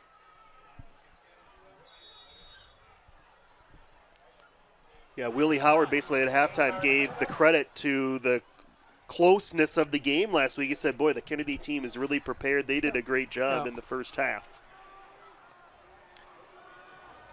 3rd and 8 here for Kennedy, trying to get on the board. McGaffey out of trouble, has some running room. Gap closing quickly, and he's spun down. Great hustle by Smiley. Yeah, Brian Smiley's 3rd nice play here in the first half. Brings down McGaffey. He did pick up about 4 to set up 4th down and 4. Good effort by Smiley. Yeah, if he doesn't hustle back, McGaffey, if he doesn't get the 1st down, he's right at the stick. When he made his change of direction turn, he ran it as tight as he could, and it enabled him to catch up with the quarterback on the outside. Nice play by Smiley. Kennedy will line up to go for it here. Wouldn't be surprised at all, Coach, to let them run this thing all the way down, tick as much time off the clock as possible, then call a timeout. They have 2 left. It's 4th and 3. And they will go. Barber on the handoff, nowhere close. bottled up in the backfield. And it was 82 Ryan Adams, the big stick for the Jaguars. Another turnover on downs for Jefferson. Great defensive play. That gives us enough time to possibly have a shot at it. Well, certainly 2:17. Jefferson, 2:17 and 2 timeouts. So second straight possession, Coach. Kennedy getting a good drive going, just can't finish those drives, turnover on downs. A nice thing going down to the final 2 minutes. We do all our plays from the sidelines, hand signals, so we don't need to huddle. We've done it all year and do a great job of it. So from the shotgun, Isaiah Watts to throw, wants it all down the far sideline, and it is broken up. Nice coverage over there by Kennedy 26, Jalen Moore. Almost a good adjustment by Kipper to make the catch. It was underthrown, but against man-to-man coverage, they got underthrown a little bit, gives the receiver a chance to go get it. Watts now 6 out of 10 passing in this game. And with that big a broken field, we'll see him sometime, I'm predicting before the night's over, tuck it and run with it. Give him that much space, and he can do damage.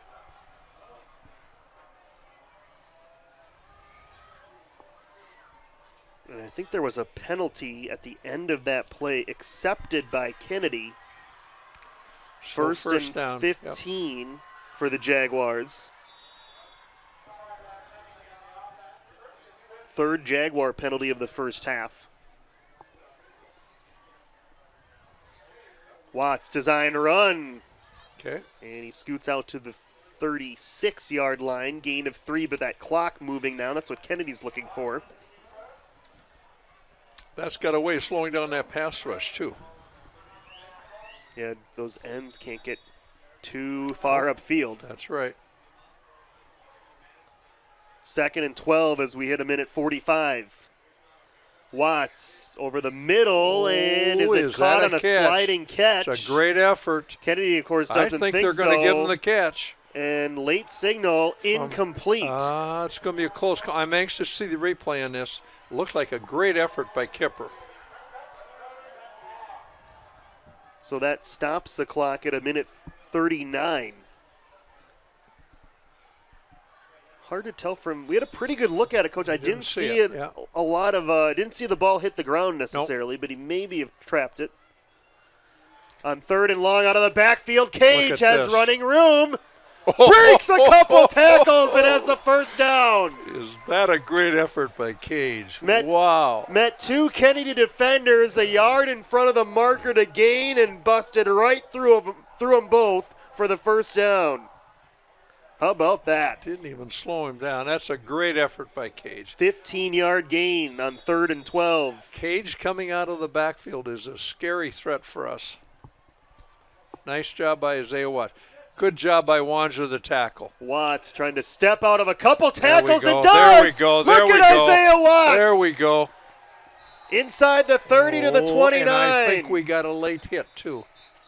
The clock stops for the first down. 19-yard scramble by Watts, and the Jaguars moving the ball again. Watts in the open field, Josh, is a big threat. Face mask. Face mask, okay. We'll add that onto the end of the run. First down. So now the Jaguars get closer. They're at the 24-yard line after the 5-yard face mask. A minute 14 still. Jefferson, remember, still 2 timeouts. Go back to last week, Coach effort. Kennedy. Here we get a replay. Yeah, watch Watts here. There's a break some 1, tackles. 2, 3, nice 4 moves. tackles. Remember last week, Coach Kennedy gave up that touchdown at the very last play of the second quarter. That's right. I didn't see that, but I heard about it. Trying to change that here tonight. Another bad snap. That time. Watts picks it up this time. Throw it away. Tries to throw it away. Does. It's in traffic, and it was almost intercepted. My good, just throw it into the stands once you pick that up, right? Never a dull moment, Josh. My goodness. What an effort to get free to get rid of the ball. And that could have been scary both ways. Well, first he almost got sacked, which would have been a loss of about 15. But then he threw it into a pile of about a dozen players here at the end as he's being hauled down. Maybe not a dozen, but there was 8 guys around there. Boy, fortunate to be incomplete, which stops the clock at a minute. You're right. 2nd and 10. Cage sneaking out of the backfield. Watts wants the home run to Cage, and it's overthrown. Yeah. Another flag down, though, in the backfield. It's a great play. They're going man-to-man with a linebacker trying to cover Cage. He's coming out of the backfield. This is really, it's a well-designed play, awfully close. Jefferson's offensive line are working. The pass protection is good. And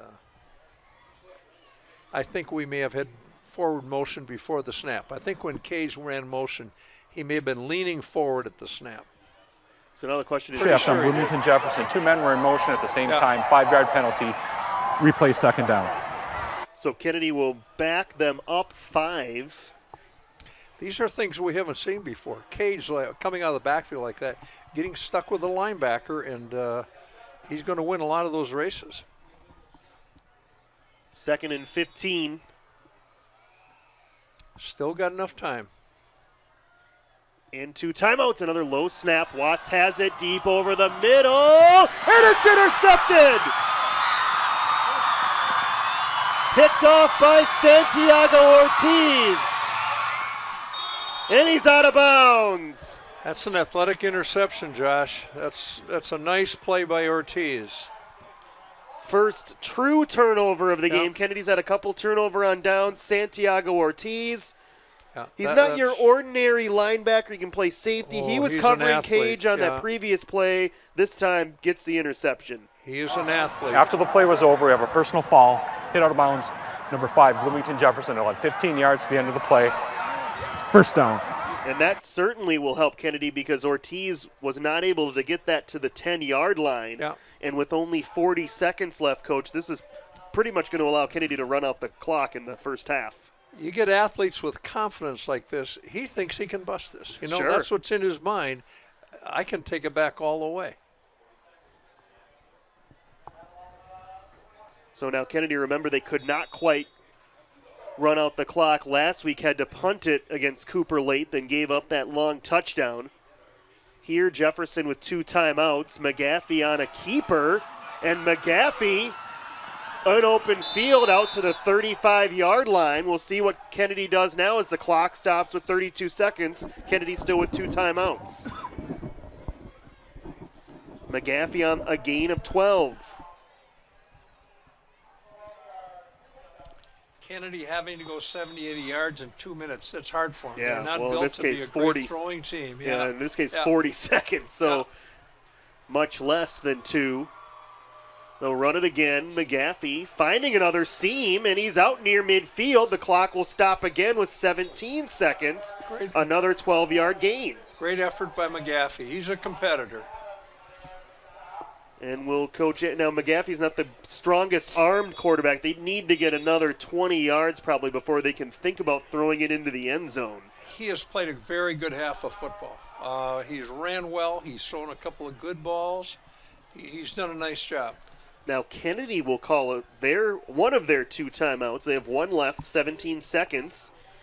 And all of a sudden you go from, Coach, you're inside your own 10. You're probably just going to take a knee. Then you get the personal foul, late hit, gives you a little bit of breathing room, back-to-back 12-yard runs, and you're near midfield. You could see a flea flicker. You can see a lot of things. Everybody has special plays, and you get to the end of some seasons and you say, why didn't I use it? You know, really. And the kids love having them. There's trick plays. I wouldn't be surprised to see something here. The backup quarterback, I would be surprised to see him in another position and maybe a double pass. Sure. There are a lot of things they could do. That is the luxury of having 2 quarterbacks that they use on a regular basis that you trust to throw the football.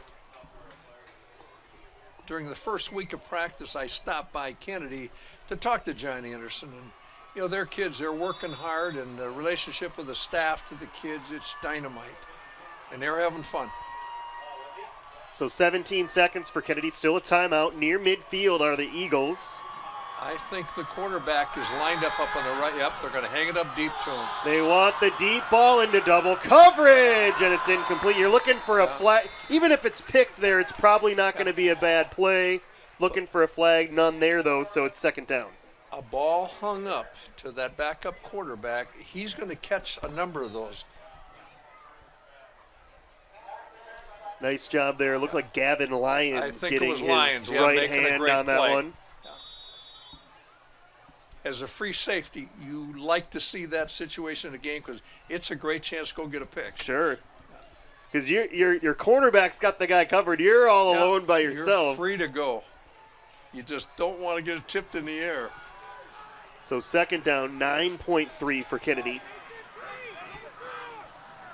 They'll run a draw with Barber, trying to get some space. And do what Cooper did to them last week. They're yelling, get down. Did they get down in time? No. Clock hit zeros, not enough time to call a timeout. So the half ends on this run by Barber, and Jefferson will take a 14-0 lead to the break. A fun half of football, really. Some big plays, some great efforts. Yeah, you think back to some of those big plays, Coach. You've got Kennedy making a fourth down stop, personal foul, roughing the quarterback, gives Jefferson new life at the 1 yard line. They're able to punch that in. Then Kennedy moving the ball down 7-0, stopped up by literally an inch on fourth down. That's right. Then basically the next play, Jefferson hits a big run for a touchdown. Really, the half can be summed up mostly on those couple of big plays. 2 or 3 huge plays. Yep, if you're John Anderson at Kennedy now, it's deflating to have that happen to you. They'll bounce back, but fun to play. You know, if you're a player, you don't worry about it as like coaches do. You just have fun playing, and it's been some great plays. So. On the sidelines, Paul Fournier. A lot going on in the half here, Paul. Yeah, thanks, Josh. Coach Anderson, your teams played great in that first half. What are you going to change in the second? Hey, we love what we're doing. We just got to tackle, get them on the ground, get a couple holding penalties called against them, okay? And we just got to finish drives. We're one play each drive has hurt us. Okay, other than that, we're doing great. McGaffey's running great. Terrell's running great. We're running the ball real well, okay? We just got to keep doing what we're doing and clean up the mistakes we have had.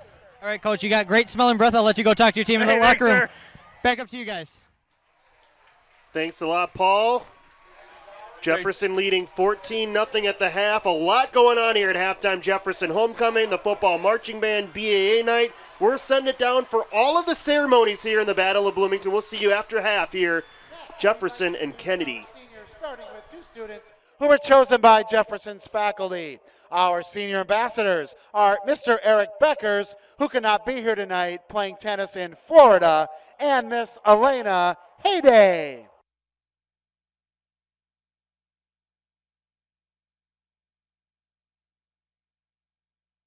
And now on to our senior royalty. Please welcome Mr. Alex Miller and Miss Emma Peterson.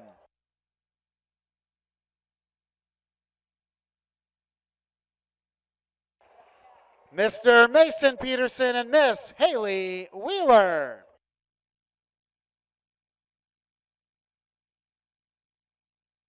Mr. Alex Skold and Miss Haley Garcia Grocco. And Mr. Trayvon Teller and Miss Olivia Kolb.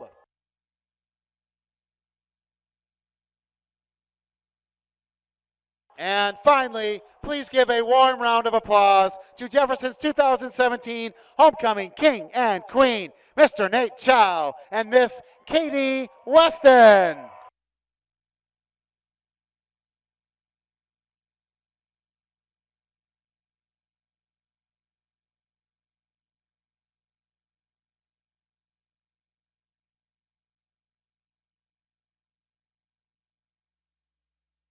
And there it is, everybody, your 2017 Homecoming Court and Royalty.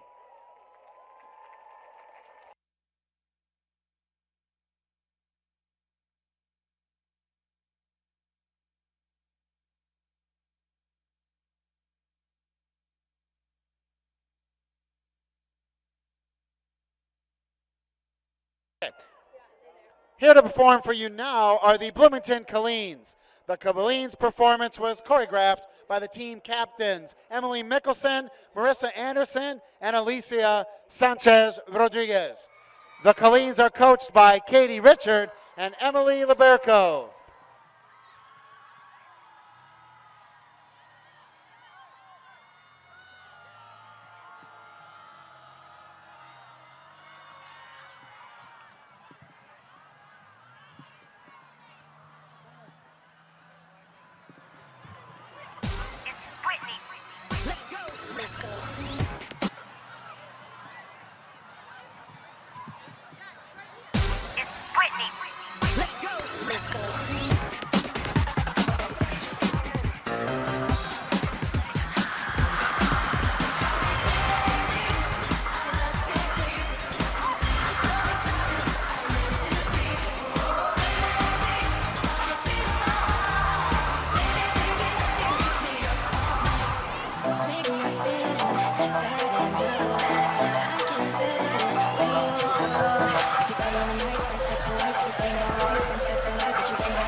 When I'm meant to be together, together, together, together. And I don't believe there's anyone out there that can love me better, better, better, better. I don't believe you know how much I miss your pretty smile, smile, smile, smile. Of course we had our ups and downs, but I gotta have it all. I feel it all in my body, I feel it all in my soul. That all the way for me. You let me go crazy, crazy, oh, oh, oh. I feel it all in my body, I feel it all in my soul. That all the one for me. I feel it all in my body, I feel it all in my soul. That you're the one for me, you're the one for me.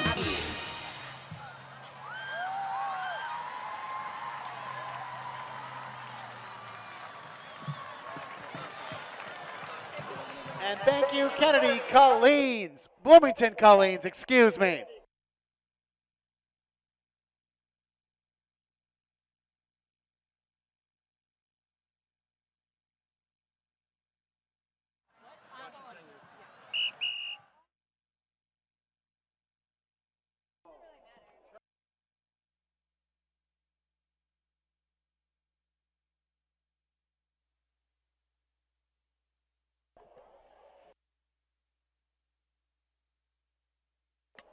Good evening, ladies and gentlemen, and welcome back to Homecoming 2017.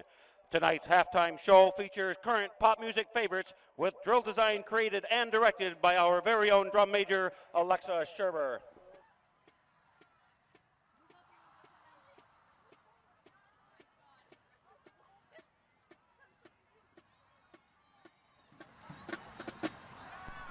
Once again, here is your Jefferson Jaguar Marching Band. Band, take the field.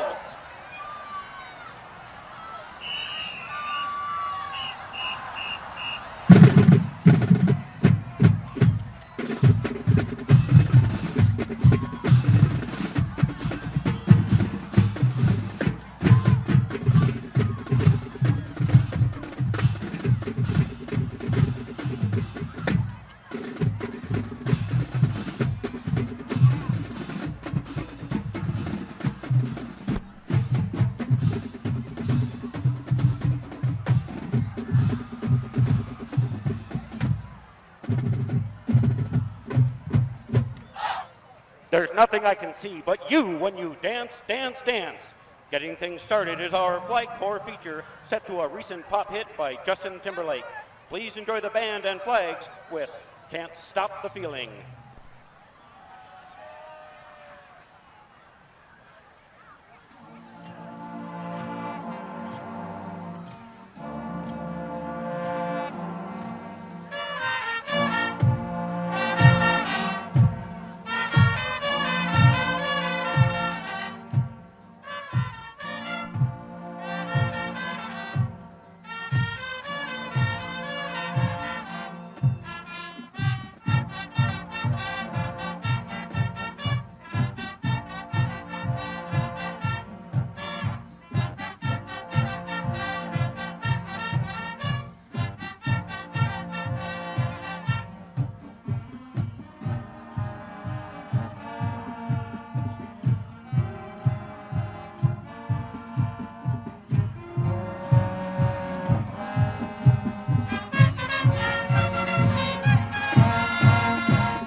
Next, here is the drum line with their much anticipated feature.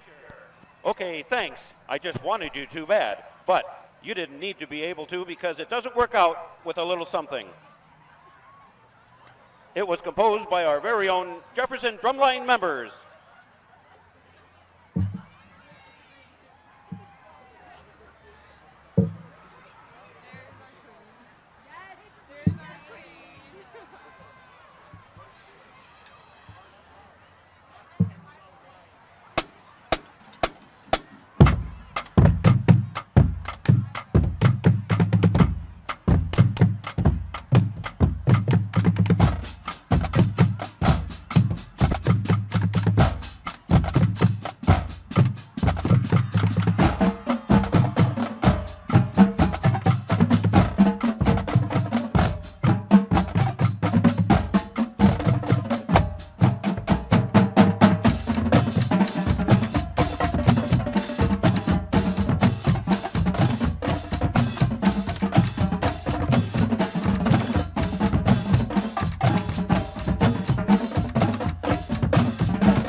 Thank you, drumline.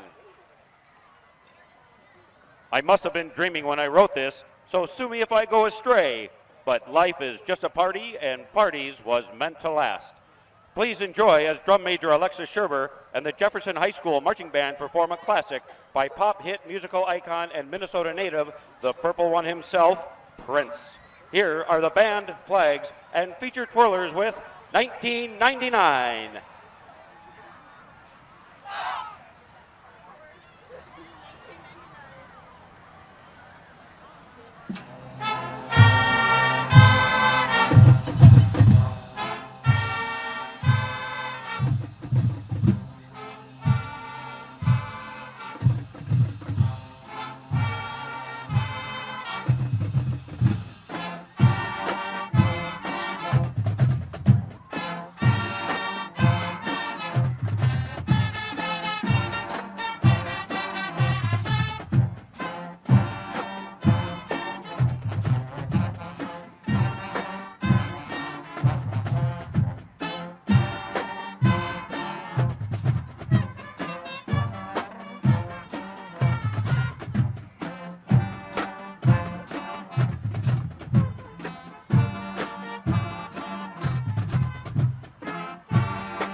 Ladies and gentlemen, this is your 2017 Jefferson High School Jaguar Marching Band.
14-0 at the break. Jefferson leading Kennedy here in the Battle of Bloomington. On the sidelines, we find Paul Fournier. Paul. Talked to Coach Carlson just a second ago. A couple things they are doing a great job on offense, but they got to clean up some things on defense where they're not staying in their lanes, running upfield, making them run a lot more than they need to. And then they're killing themselves in the penalties. They have had a few big penalties, so they got to clean that up in the second half in order to stay ahead. They did credit Kennedy to have a really great defense that we've heard about all year. So that's what Coach Carlson told the Jaguars in the locker room. Up to you. And for the third straight time that we've seen Kennedy here at home, the halftime score has been the visitors 14, Kennedy 0. Kennedy will kick here in the second half. Here in the Battle of Bloomington alongside Stan Shea, Josh Powers with you. Kennedy looking for its first win in the series since 2011. Jefferson looking for yet another win this year, leading by a couple of touchdowns as they will receive the second half kickoff. And it's Rashawn Cage trying to bust one. Cage hurdling players. Cage midfield. And tracked down at the 40-yard line. Looking like Saquon Barkley there a little bit, Coach, with that hurdle. A great effort. He fires everybody up. You watch that, you got to get excited. He's Stan Shea, of course, Minnesota Coach Hall of Fame member, former Gopher player in the secondary and punter. Look at that leap from Rashawn Cage. 9 carries, 66 yards, and a touchdown in the first half, Coach, for him. At contact, all he gives you is pads. He doesn't let you get to his chest. He's doing a great job. He's just a natural good running back, and he's got a lot of desire. Some other numbers in the first half. Isaiah Watts, 7 out of 13, 78 yards, and a rushing touchdown. He had 5 carries in the first half for 32 yards in the first half. So those are some of the offensive numbers for the Jaguars. They will start at the Kennedy 40.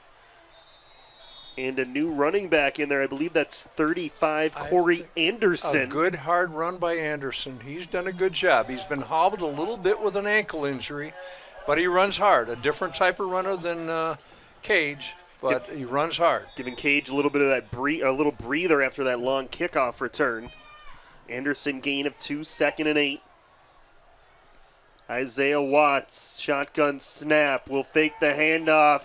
Gets outside of McCullen, floats it downfield. Nice catch by Caden Osmondson. Then driven back just before the first down. It'll set up 3rd and 1. Isaac Coutier, a great tackle. Nice catch again by Osmondson. An athletic play by Isaiah Watts going to his left. Well done. Big play.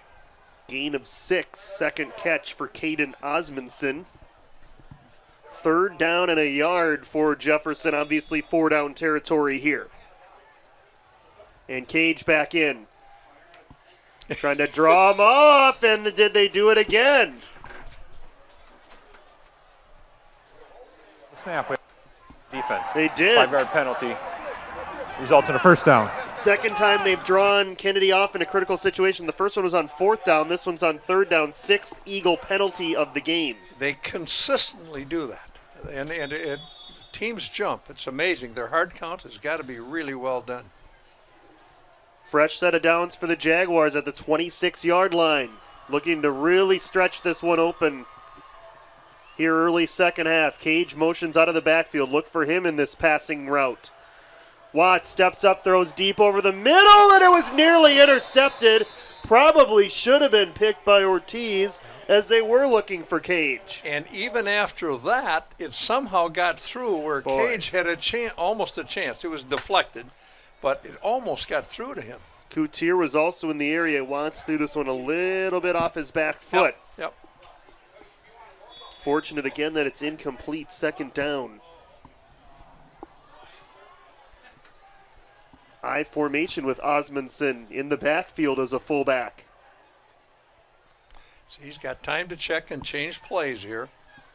Good poise by the offense. And Watts, straight hand up to cage, only about a yard. It'll be 3rd down and 9 as we're 2 minutes into this third quarter. 10th carry for Watts, 67 yards, so he's averaging almost 7 yards per carry. Nice tackle there in the open field once again. That time it was Jalen Moore. 3rd and 9. Kennedy showing blitz, and this time this one is going to be on the Jaguars. Caden Osmondson got a running start there. After the snap, we have false start on the offense, number 86, 5-yard penalty. Coach Carlson mentioned Remains 3rd penalties. Coach Carlson mentioned penalties at the half. That is also the 6th on Jefferson. More than you'd like. Yeah. You'd like to keep it to 1 per quarter. That would be a nice number to get, but and even less than that. That would be almost perfect. Yeah. Here's 3rd and 14. Watts. Sideline broken up.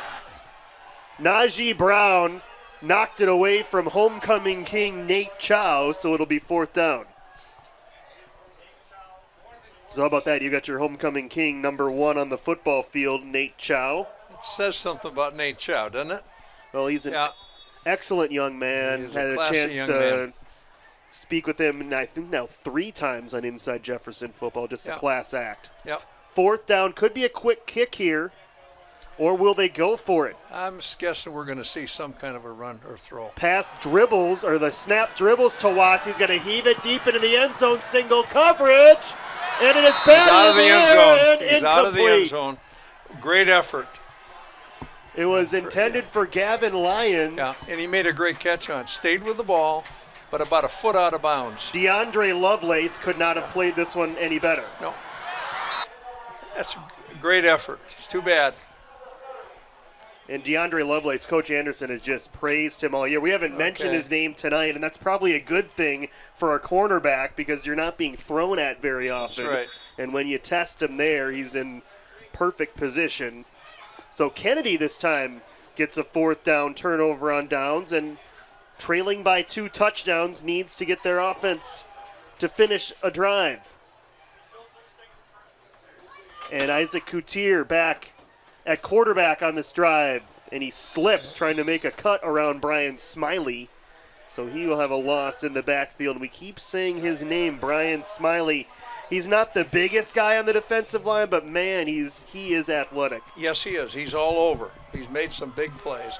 At halftime, just a little bit ago, saw Rick Ebner here, a former great running back at Jefferson in the 80s, and we have a golf day for MS and raise funds to help he and his family. Great young man. Yeah, tremendous attitude. 2nd and 12 for Kennedy. Fake the handoff. Coutier under pressure, rolling right. Now trying to go back across the field. Jefferson wants a block in the back. No flag called. And Coutier has all sorts of daylight. Ushered out of bounds at the 47-yard line on a gain of 19. He has made some tremendous athletic plays. Now, there is a late flag. I was going to say where they're going to call this. Watch number 64 here, I believe. There's the block in the back, Coach, right there. Couldn't have been much more obvious. There may have been another one on 60 for Kennedy. Valiant Taylor as well, but a nice run by Coutier. Looks like it's going to be wiped out. What a play by Coutier.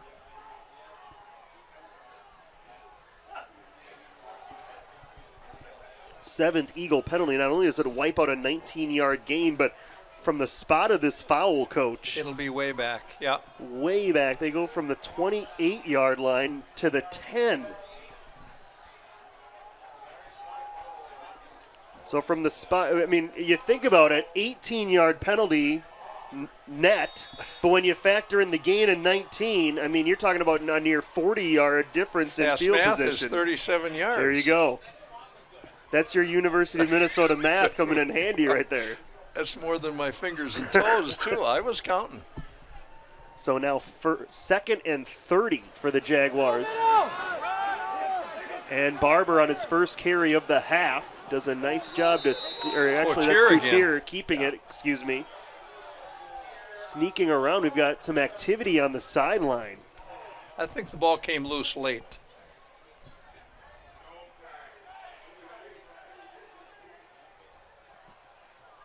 And certainly he was down if the ball Yeah. did come out. Yeah. No.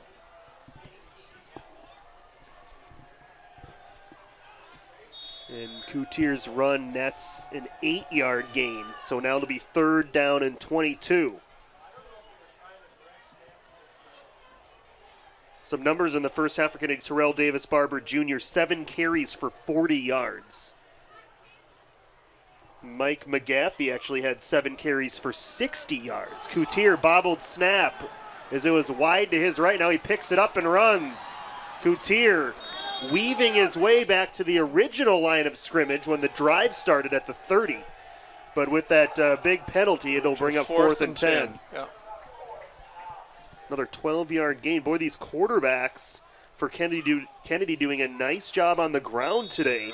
That's two very different quarterbacks, but both can make plays. 5 carries for Coutier for 36 yards. So your 2 quarterbacks for Kennedy have combined for 12 carries for 96 yards.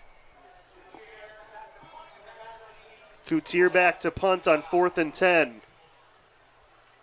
And the homecoming king waiting at his own 40, but this one not going to get anywhere near him as it's off the side of the foot of Coutier, and we'll see where they mark this. It looks like that official It's going to be back a at long the ways. 38-yard line. That is an 8-yard punt.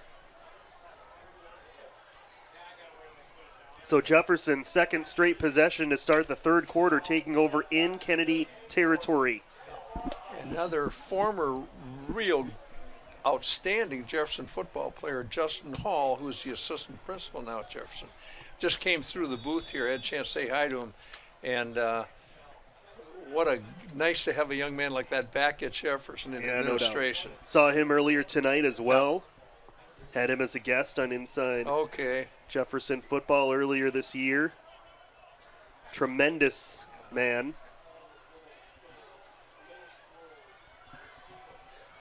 So Jefferson trying to widen the lead again, leading 14-0. Quick out this time, and it's caught. Oh, well blocked outside here. Well blocked. And a first down. Both wide receivers had great blocks, Kipper and Chow. And watch the that's replay on this. Quinton Morris with the catch Look for at Jefferson. This. Look at the block. Block, block, nice. So a 12-yard gain for Quinton Morris on his first catch of the night.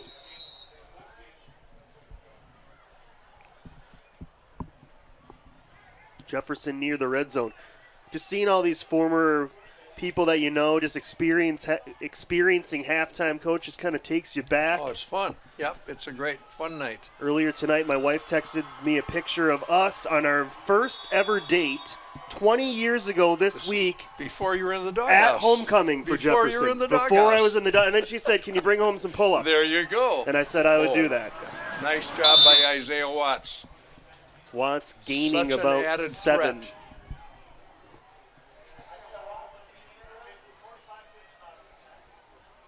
Jefferson threatening again. 2nd and 3. The Jaguars in the red zone. This is kind of where if you're Coach Carlson, you don't have to just keep it on the ground here and grind your way to a touchdown. Our offensive line is doing a pretty good job.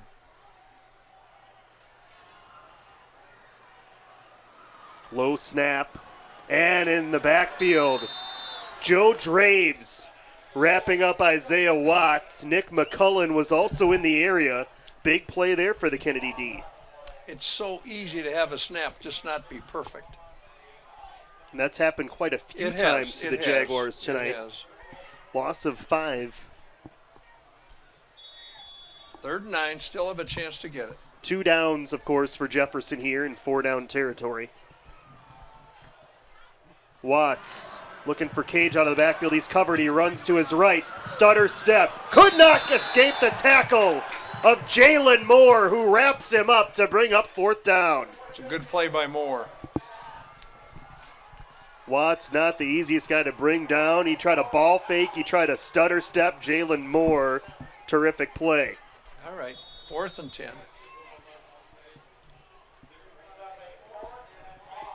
Of course, Jefferson here, you're at the 27, so you're not going to gain much yardage on a punt, of course. field goal is 45 yards plus. So they'll go for it here on 4th and 10. I think we're seeing man-to-man by Kennedy. Could see somebody running free here. Watts near side into the end zone, and this That's a is touchdown. caught for the That's a touchdown. That's a great throw. Nice catch by Chow.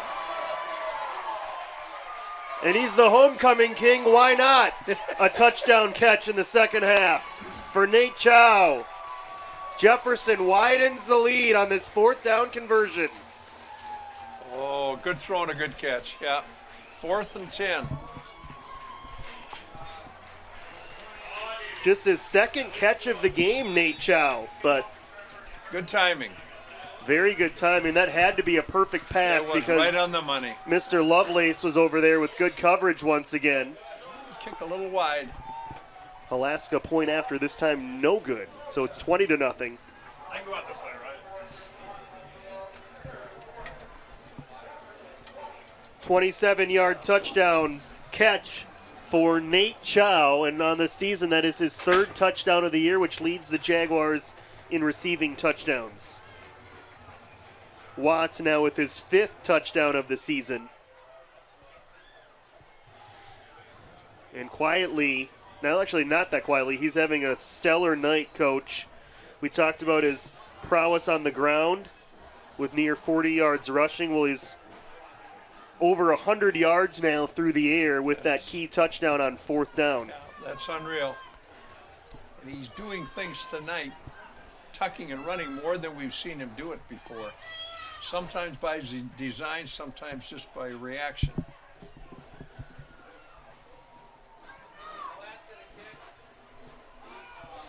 So Alaska to boot it once again. 20-0, 4.5 minutes remaining 3rd quarter.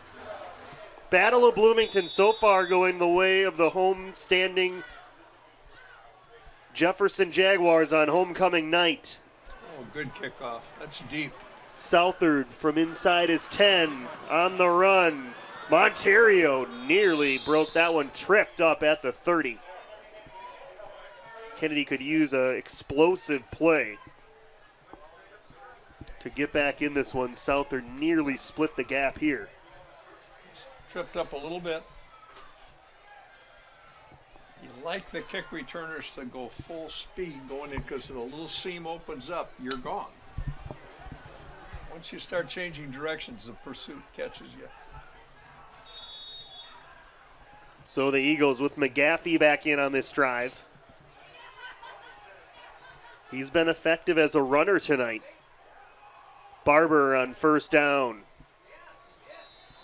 A 5-yard gain, so his average continues pretty good to be on the side of things where you'd want it to be. That's 8 carries now for 45 yards for Barber in this game.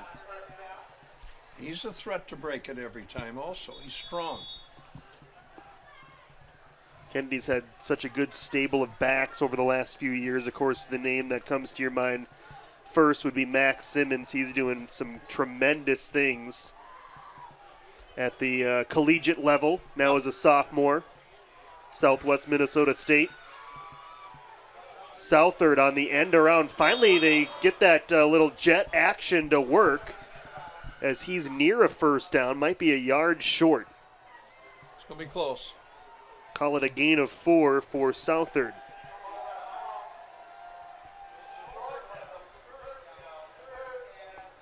Under 4 minutes left here in the 3rd quarter. Josh Powers, Stan Shea, Paul Fournier, our crew.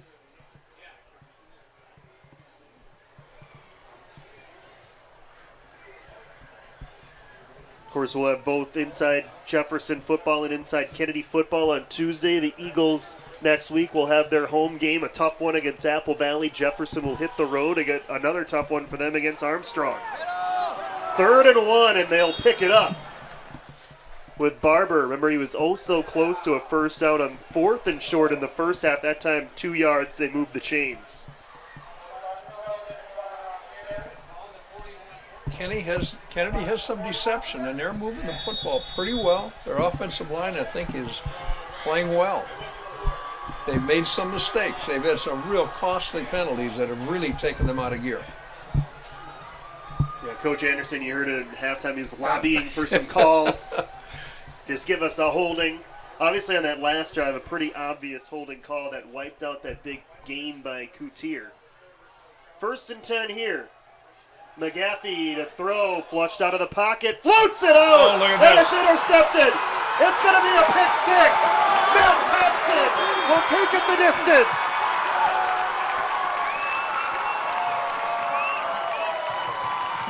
A 41-yard interception return for a touchdown for Matt Thompson, who nearly had a pick in the first half. This one he houses.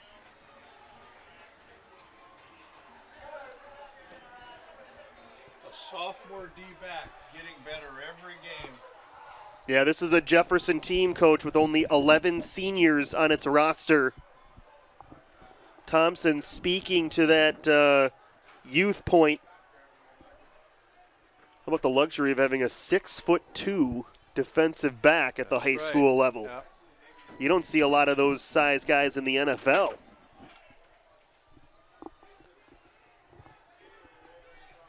So the Jaguars really busting it open now, 26-0. Many different players involved in the action here. Well, and credit the rush too, Coach, because McGaffey flushed out of the pocket, and he's running to his left. The toughest place for a right-handed quarterback, could not get much on that throw, and that allowed Thompson the time to jet over and pick it off. Hang it up a little bit. Yep. Alaska point after good, 27-0 now. Jefferson pulling away here in the Battle of Bloomington. These guys have worked a long time for a night like this. They've come close a couple times. Last week at Waconia against a good team, played well, just came up a little bit short.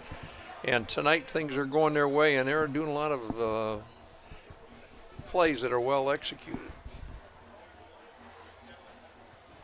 That was the first Kennedy turnover. Now the turnover battle tied at 1.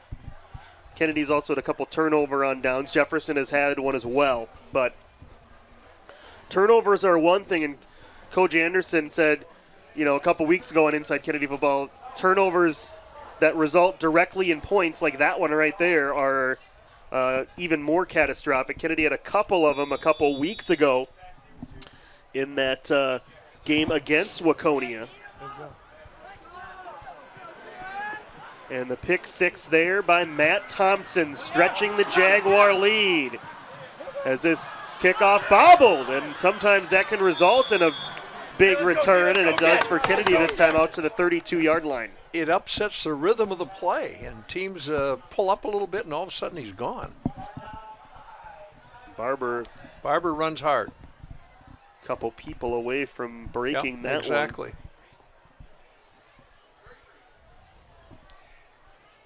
We only get to see Jefferson, Coach, one more time. It'll be against Chaska on October 13th. Kennedy will see them again against Apple Valley next week and at home to close the regular season on October 18th against Richfield. Coutier on the read option. He will take it across the 35 to the 36. Gain of 3 as they're alternating quarterbacks here in the second half. And I think a good decision there. Coutier's played pretty well tonight. McGaffey, unfortunately, just threw that pick 6, so Coutier gets into the game here. Did you ever play 2 quarterbacks at Jefferson on a regular basis? Not regularly. We did at times. I mean, we had one year hit an option quarterback and had another quarterback who could do a little of everything, but an option quarterback who could really run. Oh, that was a good throw. And a big hit throw. And a flag.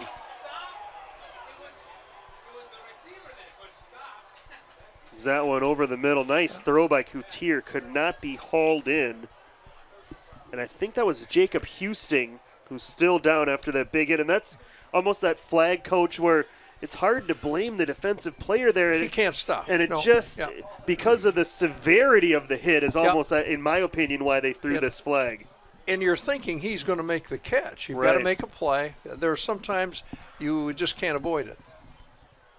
Didn't look like he led with the head or lowered the helmet or hit Houston in the head or anything like that. Let's take another look. Well, maybe I'll reserve the right to change my opinion here if we slow this one down. It just happens so fast. Yeah. You're reacting. Let's take another look here. Like the play design and Coutier, nice decisive and throw, and it's right on the money. Yeah, it's a good throw. And Houston not able to come up. And to me, the hit was in the chest. The hit was in the Yeah, chest. it was. Not with the helmet. It's with the shoulder. Yep. I get why they called it because it just looks really bad, but Yep. that's a pretty good hit there by Lions.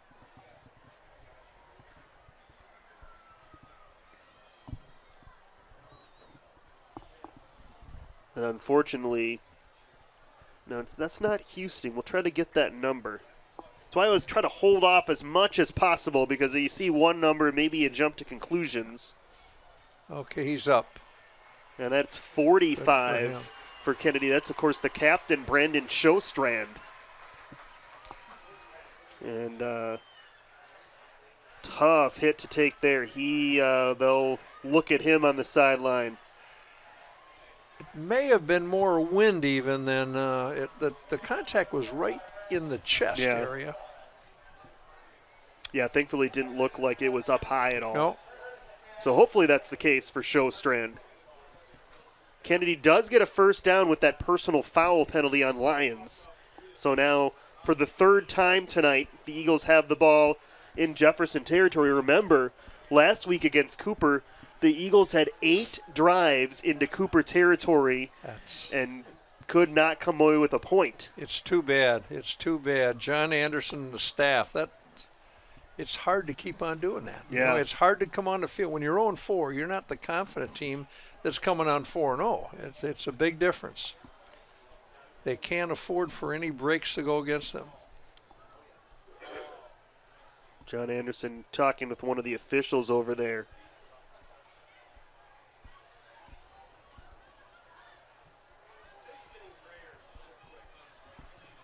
So they're sorting things out here with just over 2 minutes remaining in this third quarter. 27-0 Jefferson here in the Battle of Bloomington.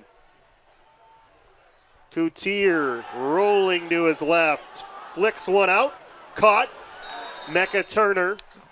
And he's inside the 45. Stopped at the 43. Flag down far side. Paul Fournier on the sidelines. As we have an official down here, Paul, what do you have for us? Just talked. I was actually poked my head into that conversation between Coach Anderson or Coach Carlson and the official, and they were talking about the ruling on the field and how that was considered a defenseless player, since he did not make the call. He didn't see the play, but the officials felt that he was in a defenseless way to not be able to make the catch and then protect himself from the hit, which is why they called it. Coach Carlson, they agreed to disagree with each other on that, but that was the conversation there. It was all about what they saw and what they think is the proper ruling, and it's always a very gray area when it comes to that. Back up to you guys. Thanks for that explanation, Paul. We do have the official down here. Now, there was a flag thrown, and that's always one of those techniques, Coach. You never want to talk to the guy who made the call. You grab the other official and go, come over here, because maybe you can give me the next one. But what do you what did that guy see over there? What can you tell me? What helps now in the college game is the instant replay, where they get to go back and look at it real close. And you want the call to be made right, and there's always gray areas. Some of them you don't know if there's a right call or not, especially on those hits. I think the official twisted a knee as he was. Boy. And it looks like the official there, the Jefferson team might be asking him about that penalty too, and he's could be giving some motions like like maybe he was trying to mimic what the Kennedy receiver was doing there, Shostrand. And this is the loudest cheer you're ever going to hear for an official right here as he gets to his feet. He's going to have a hard time moving here. That knee almost looks like it's locked up. How about the atmosphere, though? You see the Kennedy side here, Coach? Yeah. I was walking down there. The Jaguar student section on the other side, they have an entire section filled all the way to the top. Standing room, well, they're always standing, but literally not a seat in that section to be found. That's great. Can't ask for a better weather night. This has truly been a memorable Battle of Bloomington so it's far. A great night for Bloomington, period, in all the activities. You count how many kids are involved in activities on the field in the stadium tonight, it's a large number, and that everybody likes to see. It's not only football players. You got the band, you got cheerleaders, you got the dance line, and you've got the BAA, you've got everything here. It's a good night.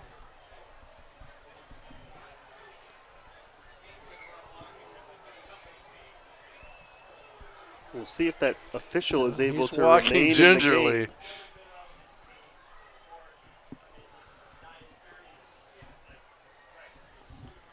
And I don't think they have a backup official assigned like you do. They don't have the luxury at the high school level just have officials hanging out on the can't sidelines. afford it. They can't afford it. Like, You'd love to pay an like assistant. college or Yeah. pro, but Yeah, they would just exactly. go down a man.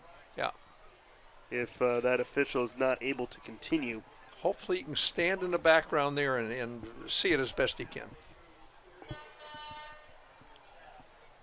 2:04 remaining here in the third quarter. Alongside Stan Shea, Josh Powers.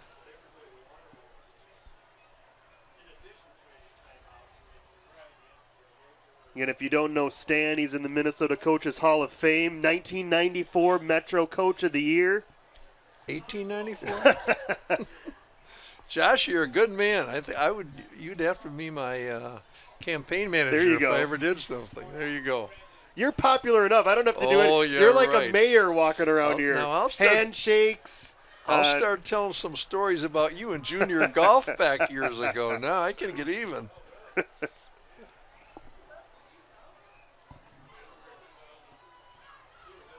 This is definitely an event for me coming back here to homecoming. Of course, I was in the band, met my wife at Jefferson. Just great to come back here as an alum of one of the Bloomington schools for now this is my 13th year on the football broadcast, so to see it year after year is definitely special. Your wife get credit for part of your degree? She basically all of it. That's what she said.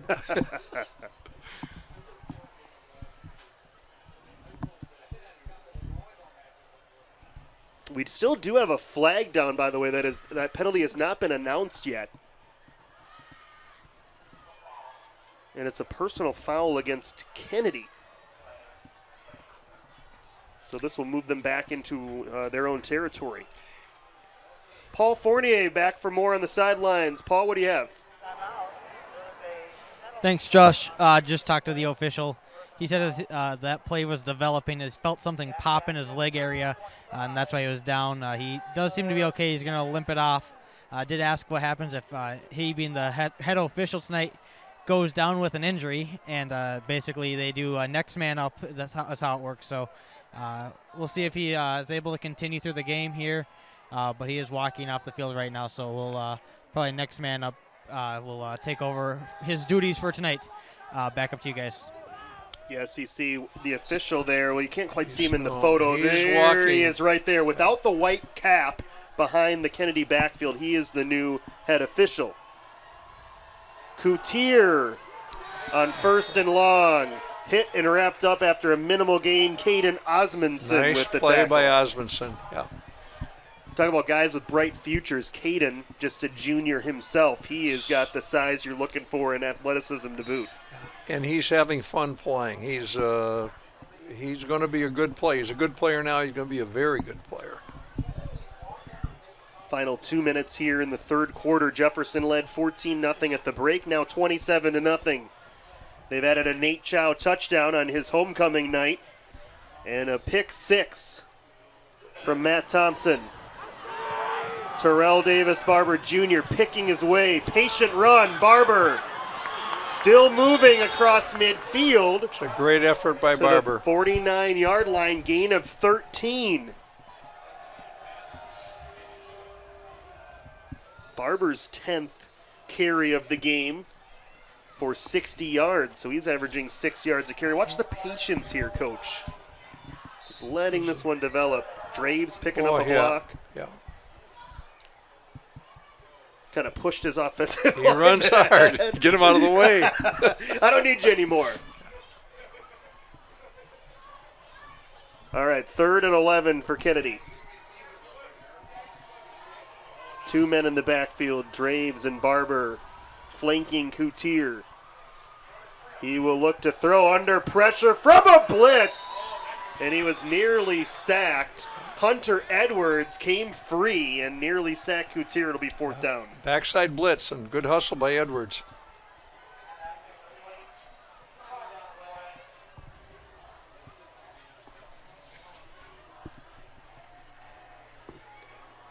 So 4th down, Kennedy down 27-0. Actually, 3rd. I believe they say 3rd down. We had the penalty in there. They had the short run by Coutier, tackle by Osmondson. Then you had the run by Barber. Then that incompletion should be 4th down. I am not sure what this penalty is. Well, it might not matter now. There's a flag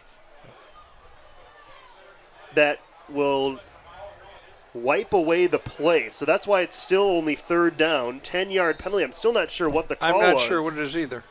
But in any event, it'll bring up, instead of 3rd and 11, 3rd and 1. So that's why it's still 3rd down. Obviously much easier for Kennedy here, and they're inside the Jaguar 40. Coutier will have the 1st down.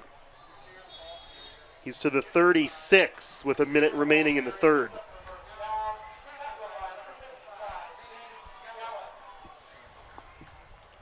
So another drive for Kennedy progressing here amid some penalties, but they're in position again for points. Yeah, little character test too for Kennedy. I mean, there are a lot of reasons why they could be down and not marching like this, but they're fighting and they're doing the best they can.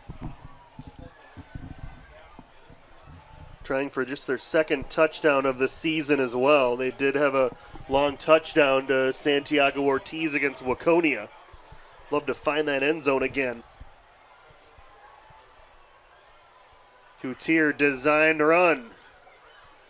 And he is out of bounds as we send it down back to the sidelines for Paul Fournier. Paul?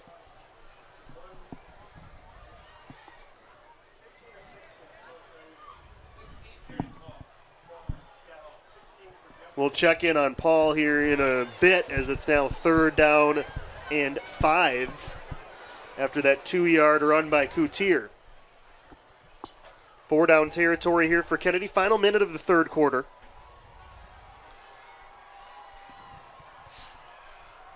Barber, lone man in the backfield. Coutier to his left. And fires, and maybe contact there, and there's the flag. Looked like just a little bit early. A little bit early.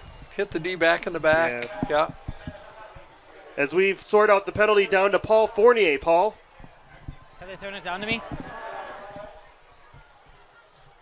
Okay, I can't hear anything. That's why I'm asking. Paul having a little bit of difficulties. Paul, down to you.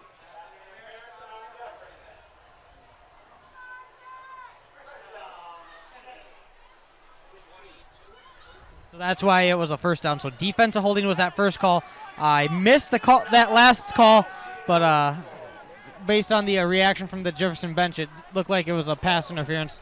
And again, I'll agree to disagree with the officials on that call there. Back up to you guys. So there you go. More penalties on Jefferson now. They're up to 9, Coach. So that moves the ball inside the red zone for the first time for Kennedy. At the 17, Barber on the read option down to the 15. Long drive here for Kennedy. Kennedy's made a number of good plays on this drive. Coutier has had some good runs, and Barber some good runs, and I think their offensive line doing a pretty darn good job. Don't need to snap it here as we're under 10 seconds. And we will head to the 4th quarter with Jefferson comfortably in control here in the battle for Bloomington. 27-0. They lead Kennedy, looking for their 6th consecutive win in this series. Kennedy last won the battle back in 2011. They have the city championship trophy that I know Tim had out on the field this week for the kids to see, and it's a nice thing. The two quarterback clubs went together and purchased it, and Mic check, it's 1, got 2, a lot of 3. numbers on it now. Yeah, Paul Fournier was holding that pre-game. Jefferson's had it in its possession for the last number of years. Paul on the sidelines again. Paul? Thanks, guys. So I'm standing here with the drum major. What's your name and what grade are you in at Jefferson? My name's Alexis Sherber, and I'm a senior at Jefferson. What role does the band play during this homecoming week?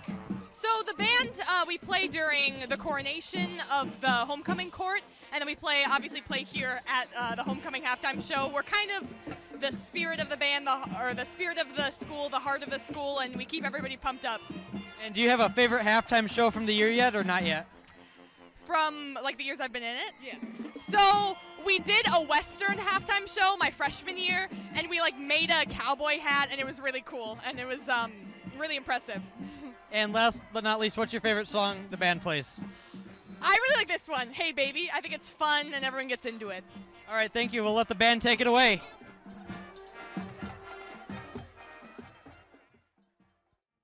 Thanks a lot, Paul. I played Hey Baby when I was back in the band. That's how long that song's been going on for the Jaguar band. 2nd and 9 for Kennedy. Barber right up the middle. Barber trucks the Jaguar defender, and he's in for the touchdown. Okay. You know what? Good for Kennedy. That's a good march. They've played hard. 16-yard run. First touchdown of the season for Terrell Davis Barber Jr. Wow. I'm surprised to hear that. And you see how excited the Eagle fans are, down 27-6. Exactly. Spent my first 5 years in Bloomington at Kennedy when it was brand new in 1965. Sonny Carlson was the head coach. Got off to a good start right away. Great school, great parents. Extra point up and good by Oscar Perez Santana, the senior kicker. 27-7, still 11:54 to go, Coach. This one's not over yet. That's right. You've got a big day tomorrow now at the university with the band. They'll be there at 6 a.m. There's Caden Osmondson. A little bit of a breather. He plays both ways, of course. Doesn't play every offensive snap, but he's basically in there for every defensive snap. He's not off the field a lot. No. He's at tight end, he's at fullback, he's a number of spots. Just kicking off the weekend of football. High school tonight, college tomorrow, pro football, of course, on Sunday. Big weekend, and 35W closed down. Not great timing. No, it's not.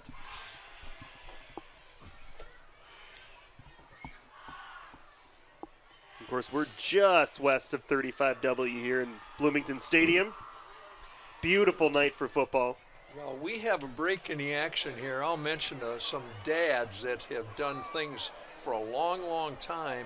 We have the Rich Bird Scholarship Golf Outing.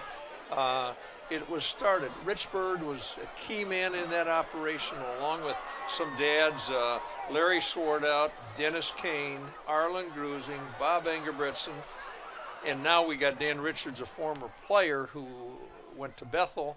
He works for Sport Engine, does a lot of Facebook, a lot of Twitter things to get us publicity, and a great day for Jefferson football. I think we have now given 45 former players $63,000 from that day.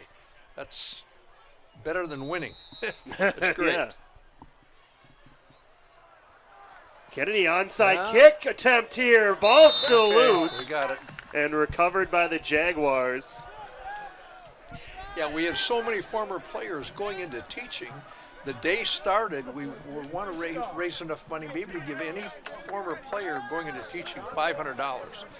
Now we are giving them $2,000. Wow. Yeah. We don't want to hold the money. We would like to give it all away, you know. It's a great effort, and Rich Bird was the master teacher. Yeah, part of the football staff for so many years. Coach unfortunately passed away recently. Yep. I believe it was 2 summers ago, or was it last summer? 2 summers. 2 summers ago.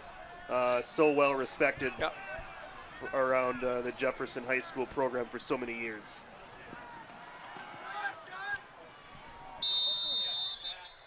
And a run up the middle for Cage. Not much there. 2nd and 9. Here's, a chance here for Kennedy. You get a 3 and out. Well, you always you want to have a chance. Yeah. Still 11 and a half minutes left. That front four of Kennedy is impressive. They're big physical guys that can move. They play well. They've got Stephon Mason, Nick McCullen, Kofi Beckley, Joe Draves. To the right side, Cage finding room on the edge, and he's got a first down into Kennedy territory with a flag down. 2 flags down, actually. Yeah, I'm not sure if this is going to be holding or not. It's in the area where holding would be possible. And it was fairly late.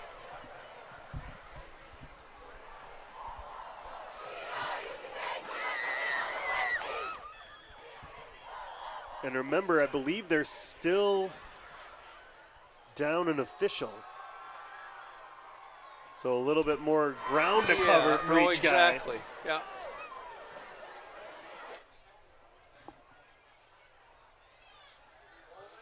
And you wonder how much they practice with that setup, just knowing what responsibilities you have. Yes, yeah. We have offsetting penalties, defensive holding and offensive holding, I believe.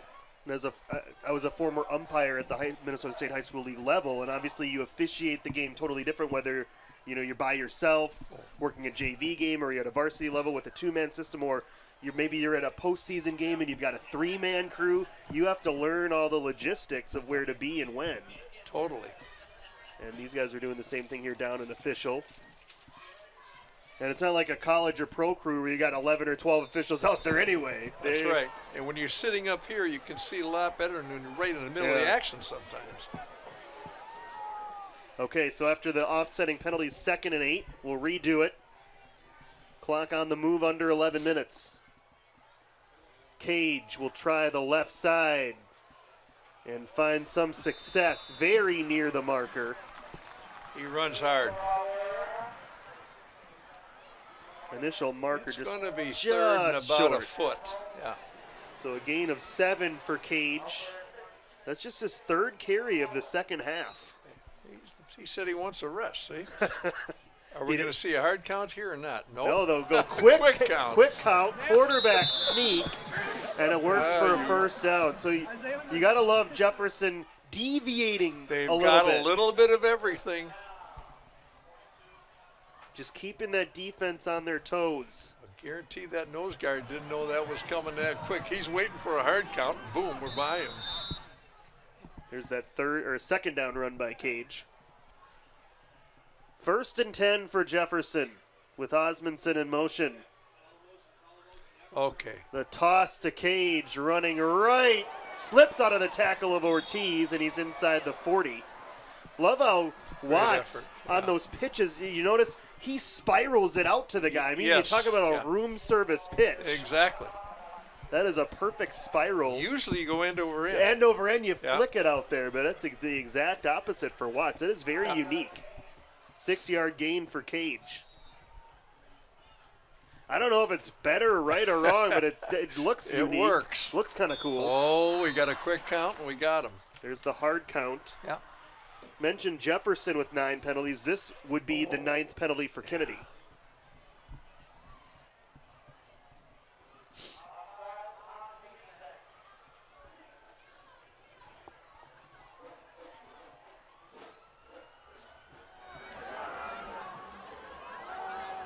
Good crowd on the Kennedy side, of course. Yeah, it really is. They're having fun, Coach, no matter what the score is. They could not care, Maybe they could care a little bit less, but they couldn't care much less than they do about the score. They're just having, especially the students, they're out there having a good time. Great to have them here.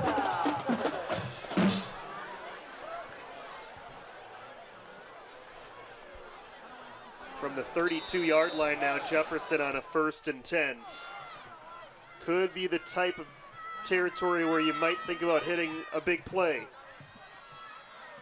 They'll hand it to Cage, and he is wrapped up by Kofi Beckley for a 1-yard loss. Kofi was one of the 2 Kennedy guests last week on Inside Kennedy Football. That is a big man. I couldn't imagine trying to move him out of the way in any sort of direction. Exactly.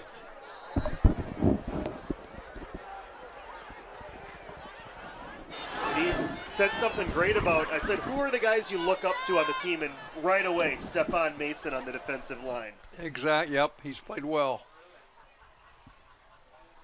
Great tandem up front for Kennedy. And again, it's Beckley in on this tackle to stop Cage for a 1-yard gain. It'll be 3rd down and 9. He's able to shed a blocker and get to the ball carrier quickly. So under 9 minutes to go, this drive not bad at all for Jefferson. Remember, they took over just in the opening seconds of the 4th quarter, and they've whittled away 3+ minutes already. 4-down territory. Watts looking to throw. Far side. Open Osmondson. Nice throw. Oh, he trucks a guy inside the 10. Still on his feet, now out of bounds. Right at the 10, it'll be 1st and goal. Gain of 21. Nice play by Watts. Great catch by Osmondson and a hard run. We're seeing some big plays. Big plays, and that was well designed. You had Osmondson wide open. 3rd catch for him. 38 yards in the game for Osmondson. Good for him. He was oh so close to being the hero last week. And it's just crushing to watch the replays. I had an end zone view of that.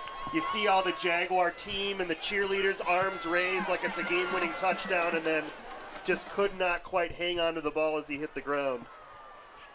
That time he was able to take it inside the 10 as outside Anderson looking for the touchdown, and he's very close. They'll mark him at the 2. So Corey Anderson with an 8-yard run. It'll be 2nd and goal.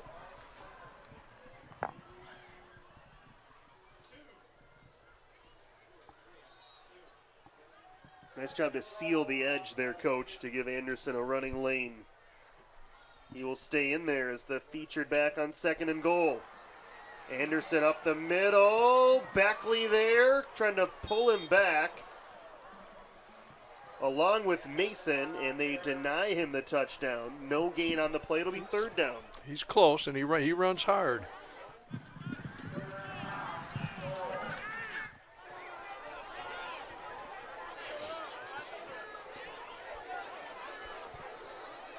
Rashawn Cage, back in. 3rd and goal. They will hand it to Rashawn. He's in. All alone for the touchdown. Bounces it outside. Yeah. You can see him read it and go outside right away. A nice job reading the blocks. And the Jaguars follow the Kennedy drive with a time-consuming drive of their own, Coach. 4.5 minutes taken off the clock, and they punctuate it with a touchdown. Well done. A couple penalties they were able to overcome.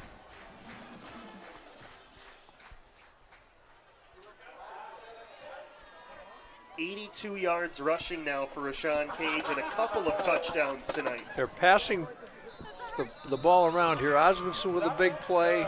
Chow with a big play. Cage with a big play. Watts with a big play. Alaska now 4 of 5 on extra points. It's 34-7 with 7:22 remaining. Again, next week we'll see Bloomington Kennedy again at home against Apple Valley. That's a 7 o'clock start. Jefferson will be on the road at Armstrong. Also a 7 o'clock start.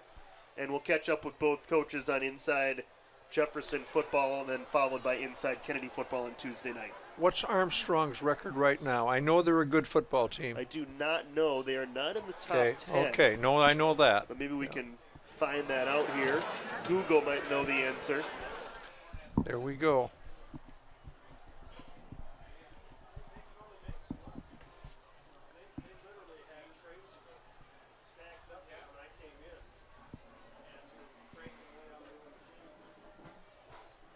We'll try to get that information to you here about Armstrong's record.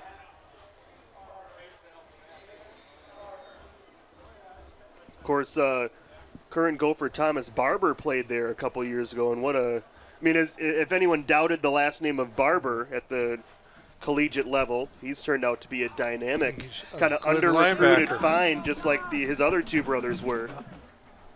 I think moved ahead of Kobe Pook at linebacker and starting now. Yeah.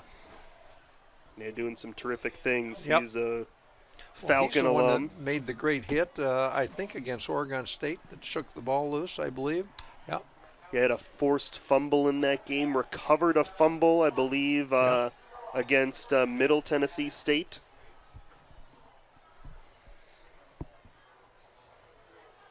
So they've produced some good players recently. Yeah, absolutely. I told you when I went and watched practice one day, very impressive practice. As good a football practice I've ever seen.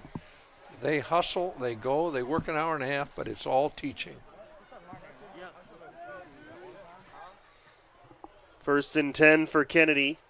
Coutier taking it to the 25. It'll be a gain of 5 for Isaac Coutier.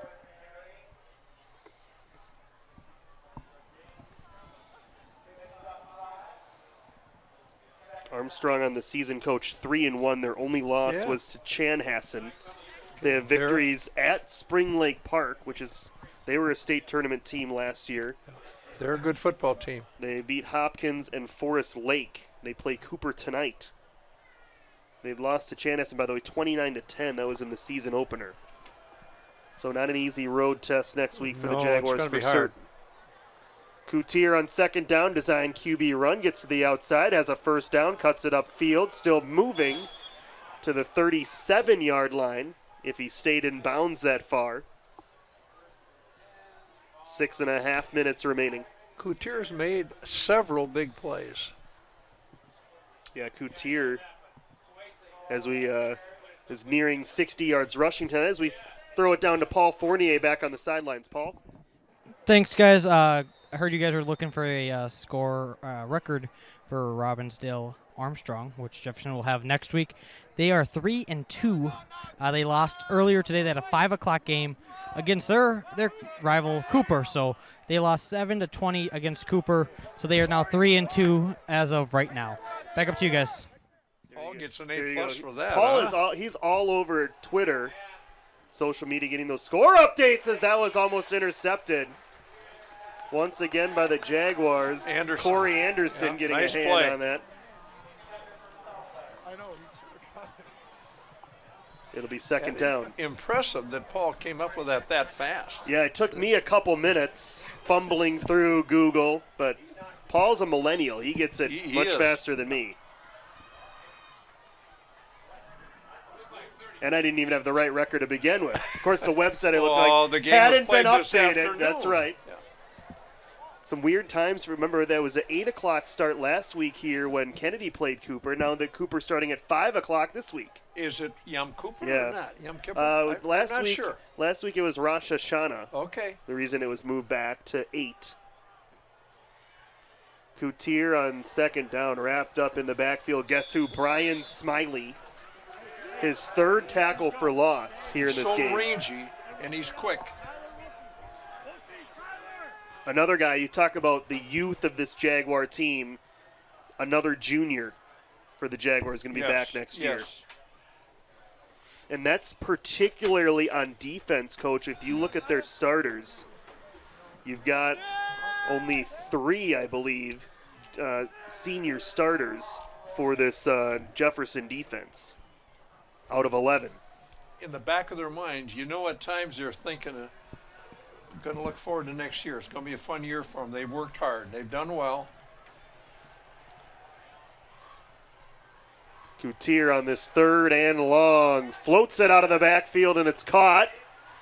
And look at this run. A first down for John Olson on his second catch. He needed 12, and he got 13. So a nice play there from Kennedy.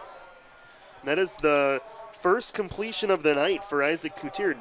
Seems like a weird stat to say because he's done so many good things. I thought he'd hit a couple others, but he's had a couple good throws that probably should have been caught. That was a well-executed throw. Just feathered it over the defense.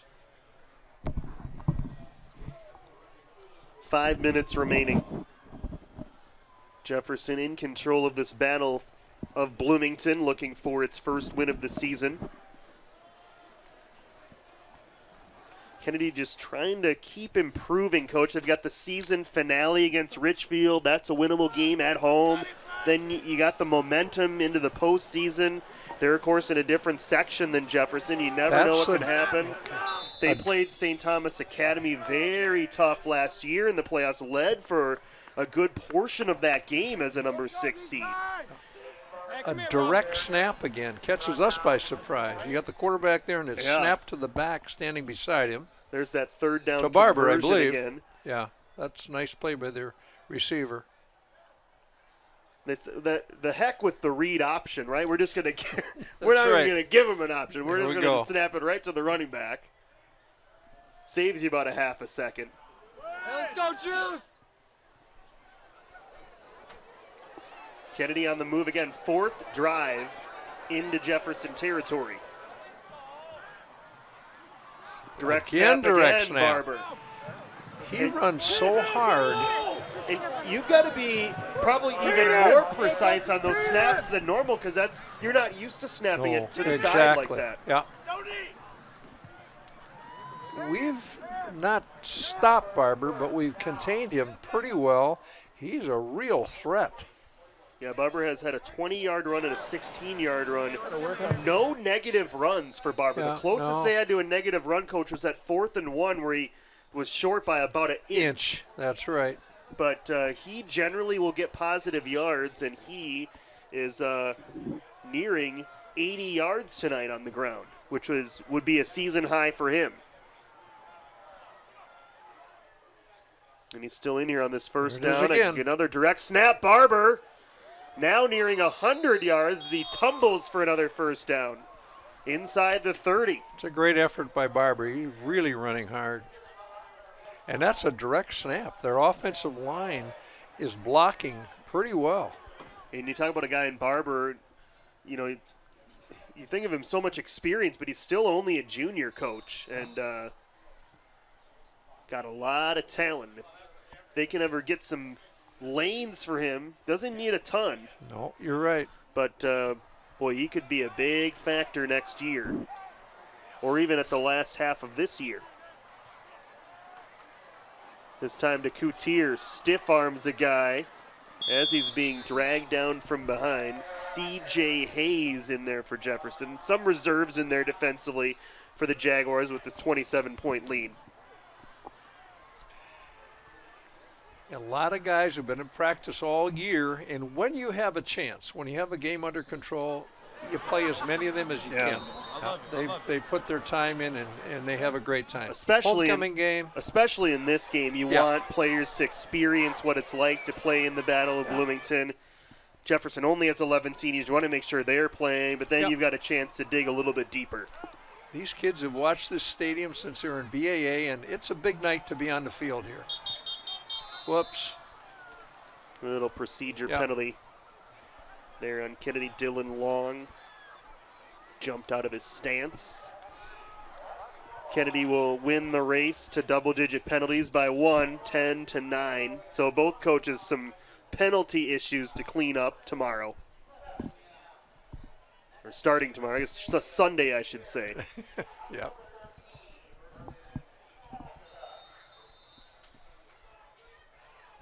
Paul Fournier is back down on the sidelines. Paul?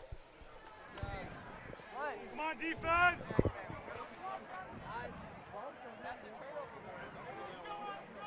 Thanks, guys. Checked with the injured Eagle. It was Brandon Shostrand, big linebacker, plays both sides of the ball for the Eagles. Bruised sternum is what they think it is. Bruised sternum.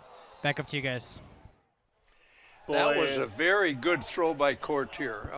That looked like a fumble Ruski, Coach. Or was he kind of... Oh, he bobbled the ball right away. Didn't get a real good snap. It was hard for me to tell, but he was bobbling it, got it, and it looked like he was... He threw it deep. There's the bobble into the end zone. And he's close to putting it right on the money here. Just unable to come down with it. I think So that close. was Southard in the end zone. So 3rd and 11 now for Kennedy. So we're inside of 2 minutes remaining. Eagles trying to end this game with a second touchdown. Direct snap, Barber. He'll be stopped well short of the marker. It'll set up a 4th and 9. I'm sure Kennedy will go for it.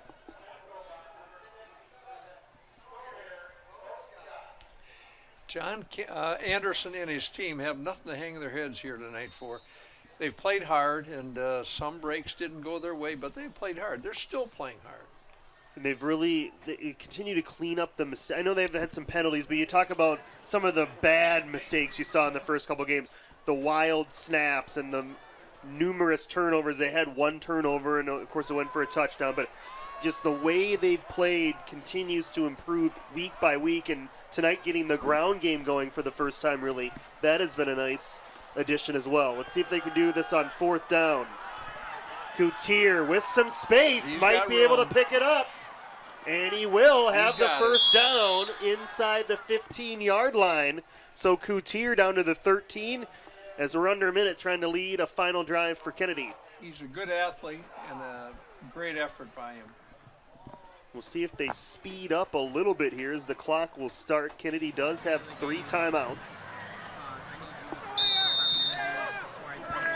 as they will break the huddle briskly. 40 seconds. And 13 more yards to cover for Kennedy to have their first multi-touchdown game of the season. Coutier bobbles it again, looking to throw. Now will run, flag down as a possible hold, and this might wipe away a touchdown as he is in for the touchdown, Coutier, but a flag is down. The flag's in the area where it would be a hold. Not sure what the call is.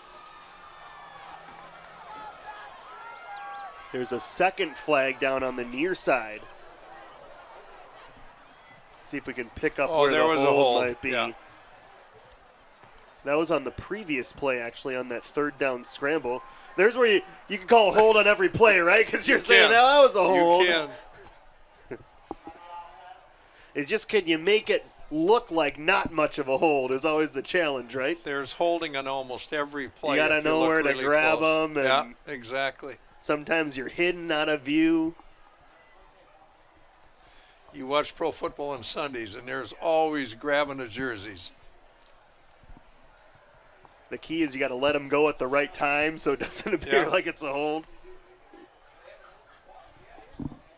Okay, so that wipes out the touchdown, and we're down to 23.4.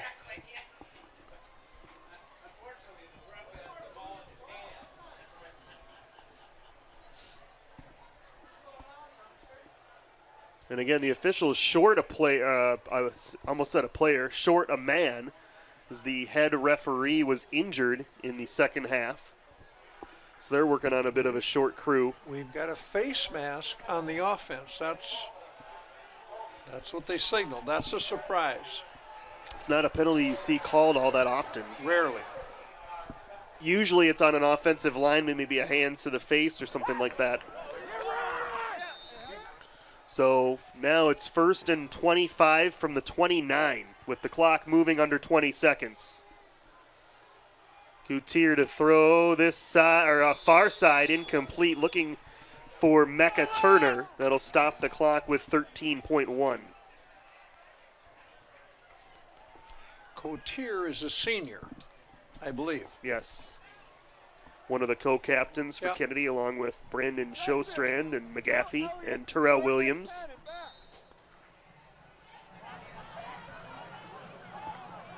Maybe 2 more plays here for Kennedy. So if you want to get in the end zone, you might want to think about stretching the field a bit.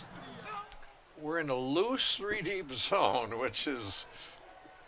And they will go deep into the end zone. A man out there, and it is caught for the touchdown.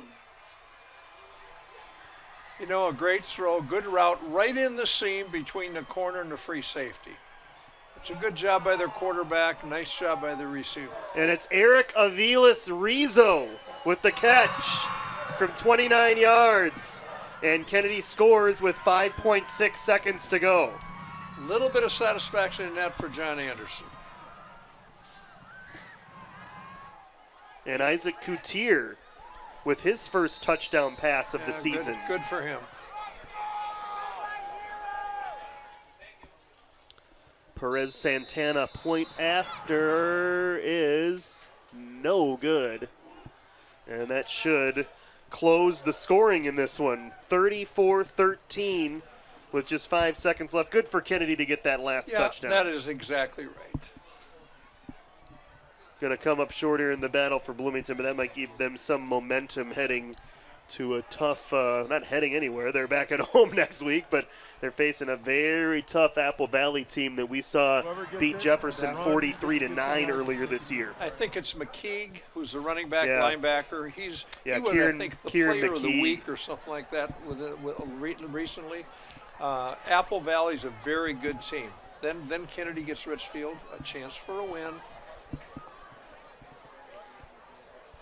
Kennedy also has one more road game at Chan. That'll be a tough October game. 13th. Yep.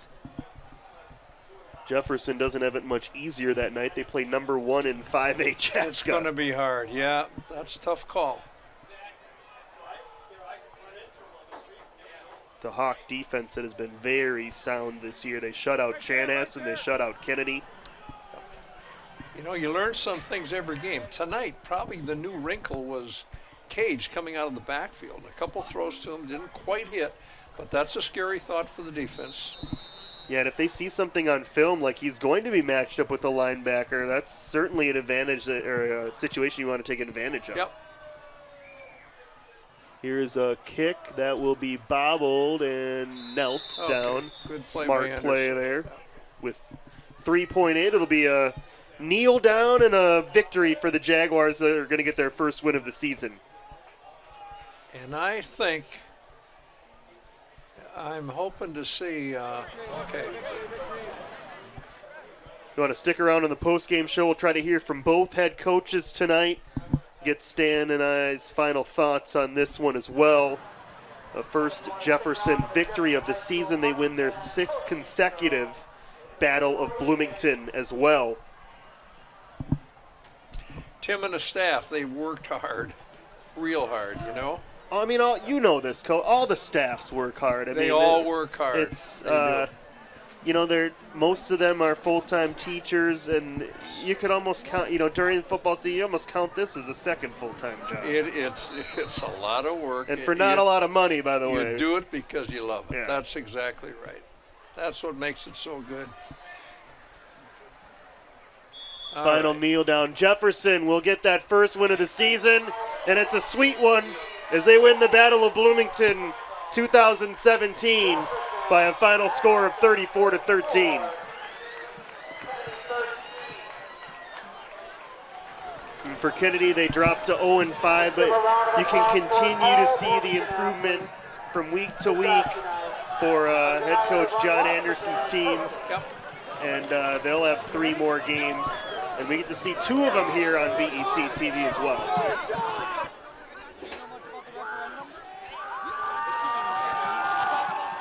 And a big party awaiting the Jaguars over on the home side here. It's been a long time. With the student section. They're going to celebrate this homecoming victory. As we send it down on the sidelines, Paul Fournier. What do you have, Paul? Thanks, guys. I'm down here with Principal Jason Anderson. You know, it's homecoming week. What is that week like as a principal?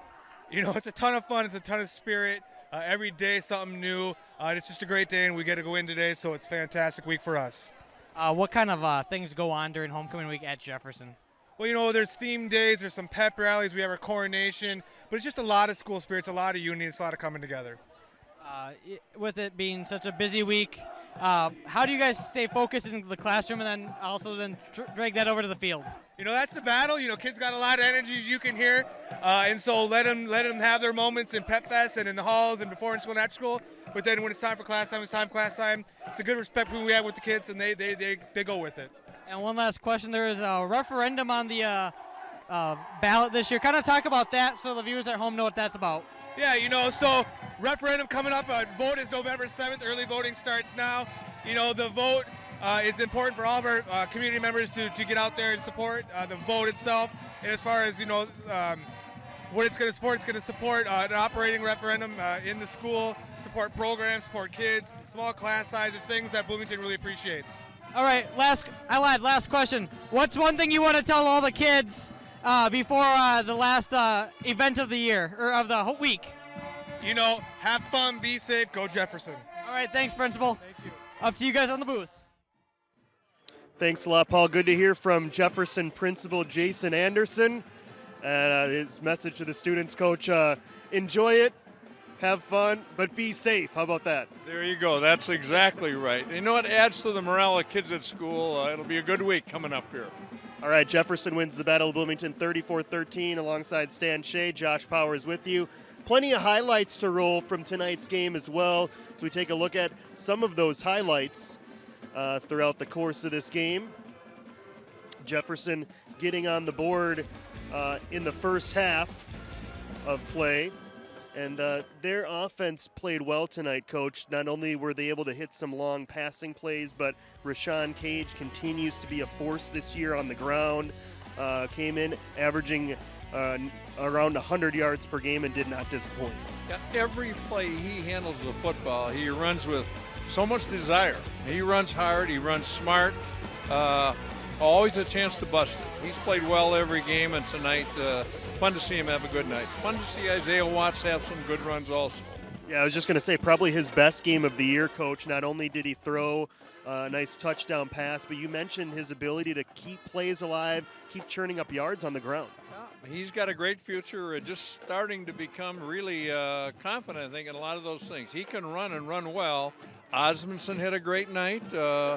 Chow, a lot of guys had big nights. And the final year of homecoming, it's fun for them. We usually talk about the Kennedy defense, Coach, and they played well for a lot of this game, but we were able to see the Kennedy offense do some things that we had not seen from them in the first half of the season, most notably Terrell Davis-Barber Jr., nearly 100 yards and a touchdown. They were able to get a couple of touchdown drives, too. Yeah, it's a great tribute to John Anderson and his staff to keep the kids' morale up and to keep improving.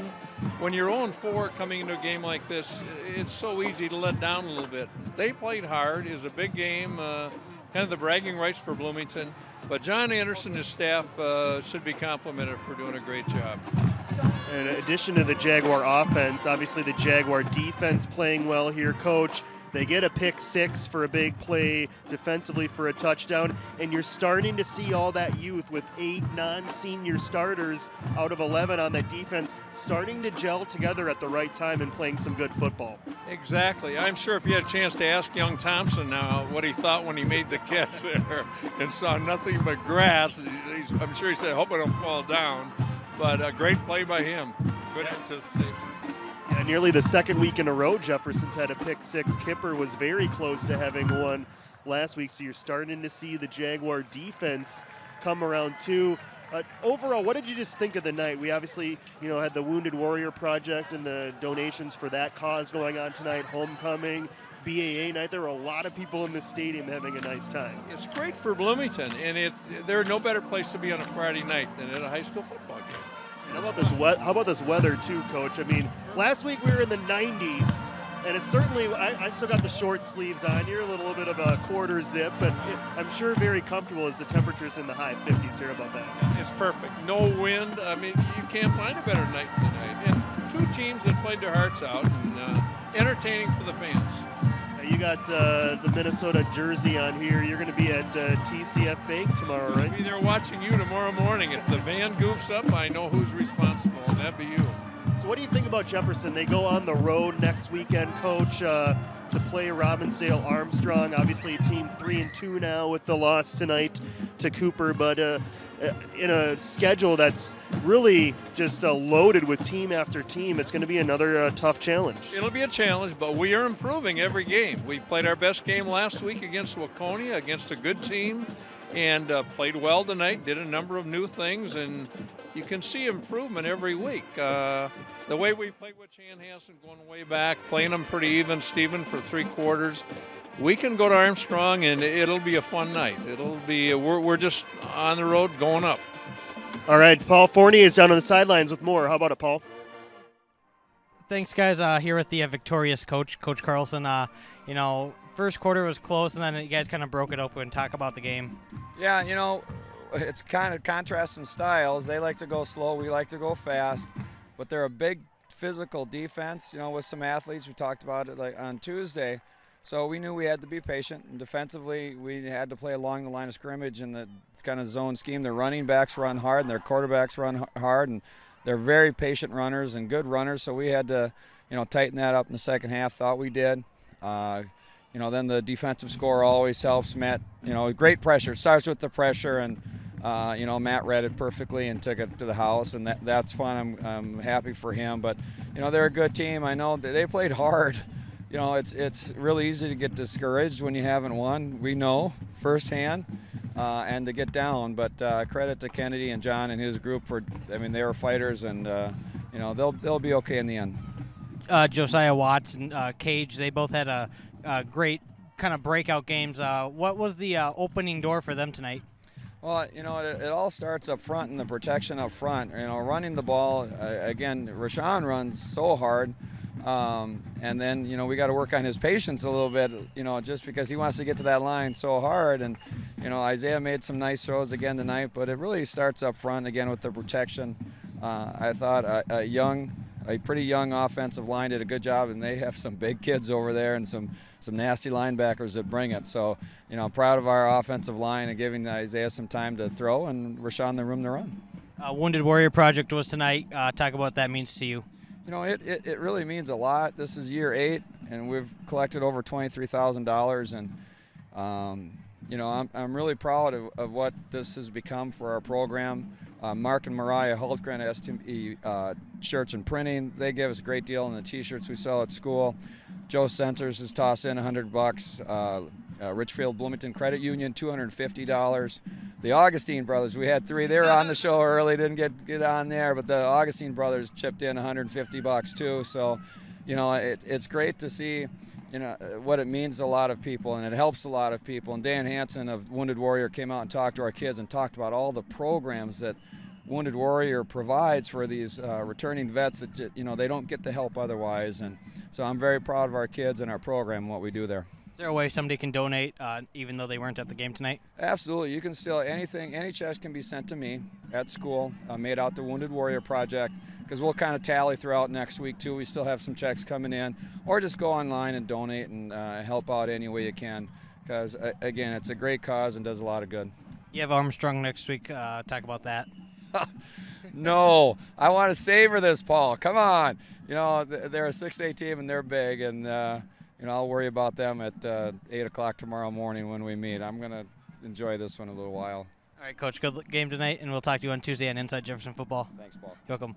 Back up to you guys. I'll try to catch up with John Anderson here in just a second. All right, Paul, hopefully you can catch up with Coach Anderson here shortly. Back up on the post game alongside Stan Shea, Josh Powers. Some comments from Coach Carlson. Paul wanted to get a little sneak preview of the Armstrong game next week, 6A opponent. But Coach Carlson said, you know what, I'm going to enjoy this one tonight, right, as he should. And, you know, one thing I learned from talking to both coaches on Tuesday, you know, you want good sound bites from these coaches. We're making TV after all. You ask them, you know, is the Battle of Bloomington more important to you than other games? And maybe most coaches would say the old, like, it's just one game on our schedule. We're just trying to be 1-0, that whole thing. But both of these coaches, Coach, they said, you know, the exact opposite. No, this game does mean more. It should means more. It should mean more. And I'm not even going to do any coach speak about it. I'm here to say that it does mean more. Just talk about that. Yeah, no, it means a lot. And both, they're good friends. They both played at Jefferson, and they both do such a good job with kids. But when on Friday night when the two teams play each other, that city championship trophy means a lot. Being in the storeroom at Jefferson, you know, it's a big game, and they're both competitive. They were both good players, and they're just great. Like I said earlier, you'd like your son to play for either John or Tim Carlson. They're good people. You shared a little bit of a story about John Anderson earlier. Do you have any stories about Tim that you want to share on the air? Tim was a teammate of our son, Scott, and I could give you some stories on both of them, but they were good. They both played hard, and Tim was an emotional football player when he played at Jefferson, and did well at Bethel, and he coaches the same way. He expects your best effort, and you want that because you're training kids for life, and part of that is there's going to be ups and downs, and you got to struggle through them and do your best, and that's kids are learning that from Tim Carlson. All right, Paul Fournier is down now with Coach John Anderson of Kennedy. Paul. Thanks, guys. Coach Anderson, you got a kind of a good end of the fourth quarter. You got a couple touchdowns. Talk about your team's performance. You know, we played well. The how well we played is not indicative of what the score was tonight. You know, we had a couple missed tackles and too many penalties on offense that killed our drives. You know, I'm curious to see how many rush yards we ended up with. I think a lot between Michael and Isaac and Terrell. They all really ran the ball really well. And we just got to eliminate some of the penalties and we'll be in good shape. You know, I think we're a better team right now than we were a week ago. We saw Brendan Sjostren, a big guy in your defense and offense, go down. What's the status of him? Bruce Sternum, he's going to be fine. He took a good hard shot in the chest. You know, definitely was a defensive player, was the correct penalty to call. But Brandon's going to be fine. You know, the score had gotten to a point where I didn't want to put him back in. So, you know, we'll have him next week for Apple Valley. Stan Shea was sharing a couple stories about you throughout the game. Do you have anything about him? I will say nothing but great things about that man. He is one of the most important men in my life, a huge influence on me growing up from a fourth grader at his youth football camp all the way still today. He still comes out to my practices now. He's the most supportive man that's not my father in my life. You got Apple Valley next week, not easier. How do you prep for that? You know, every team on our schedule is beatable. You know, Apple Valley's good, but, you know, they're going to overlook us. You know, we're going to come out and shock them next week. That's a big, bold statement. Coach Anderson, I like it. All right, thanks. See you on Tuesday for Inside Kennedy Football. See you, Paul. See you. Back up to you guys. All right. How do you respond to that, Coach Anderson, saying that you're one of the most important? He said you're the most important man in his life. That's not his father. How do you? I mean, that's you can. That's still pretty high praise. How does it make you feel? I couldn't hear him say that, but John Anderson, he's such a classy guy. No, that's nice of him to say that. He made me look like a good coach for a long time. There you go.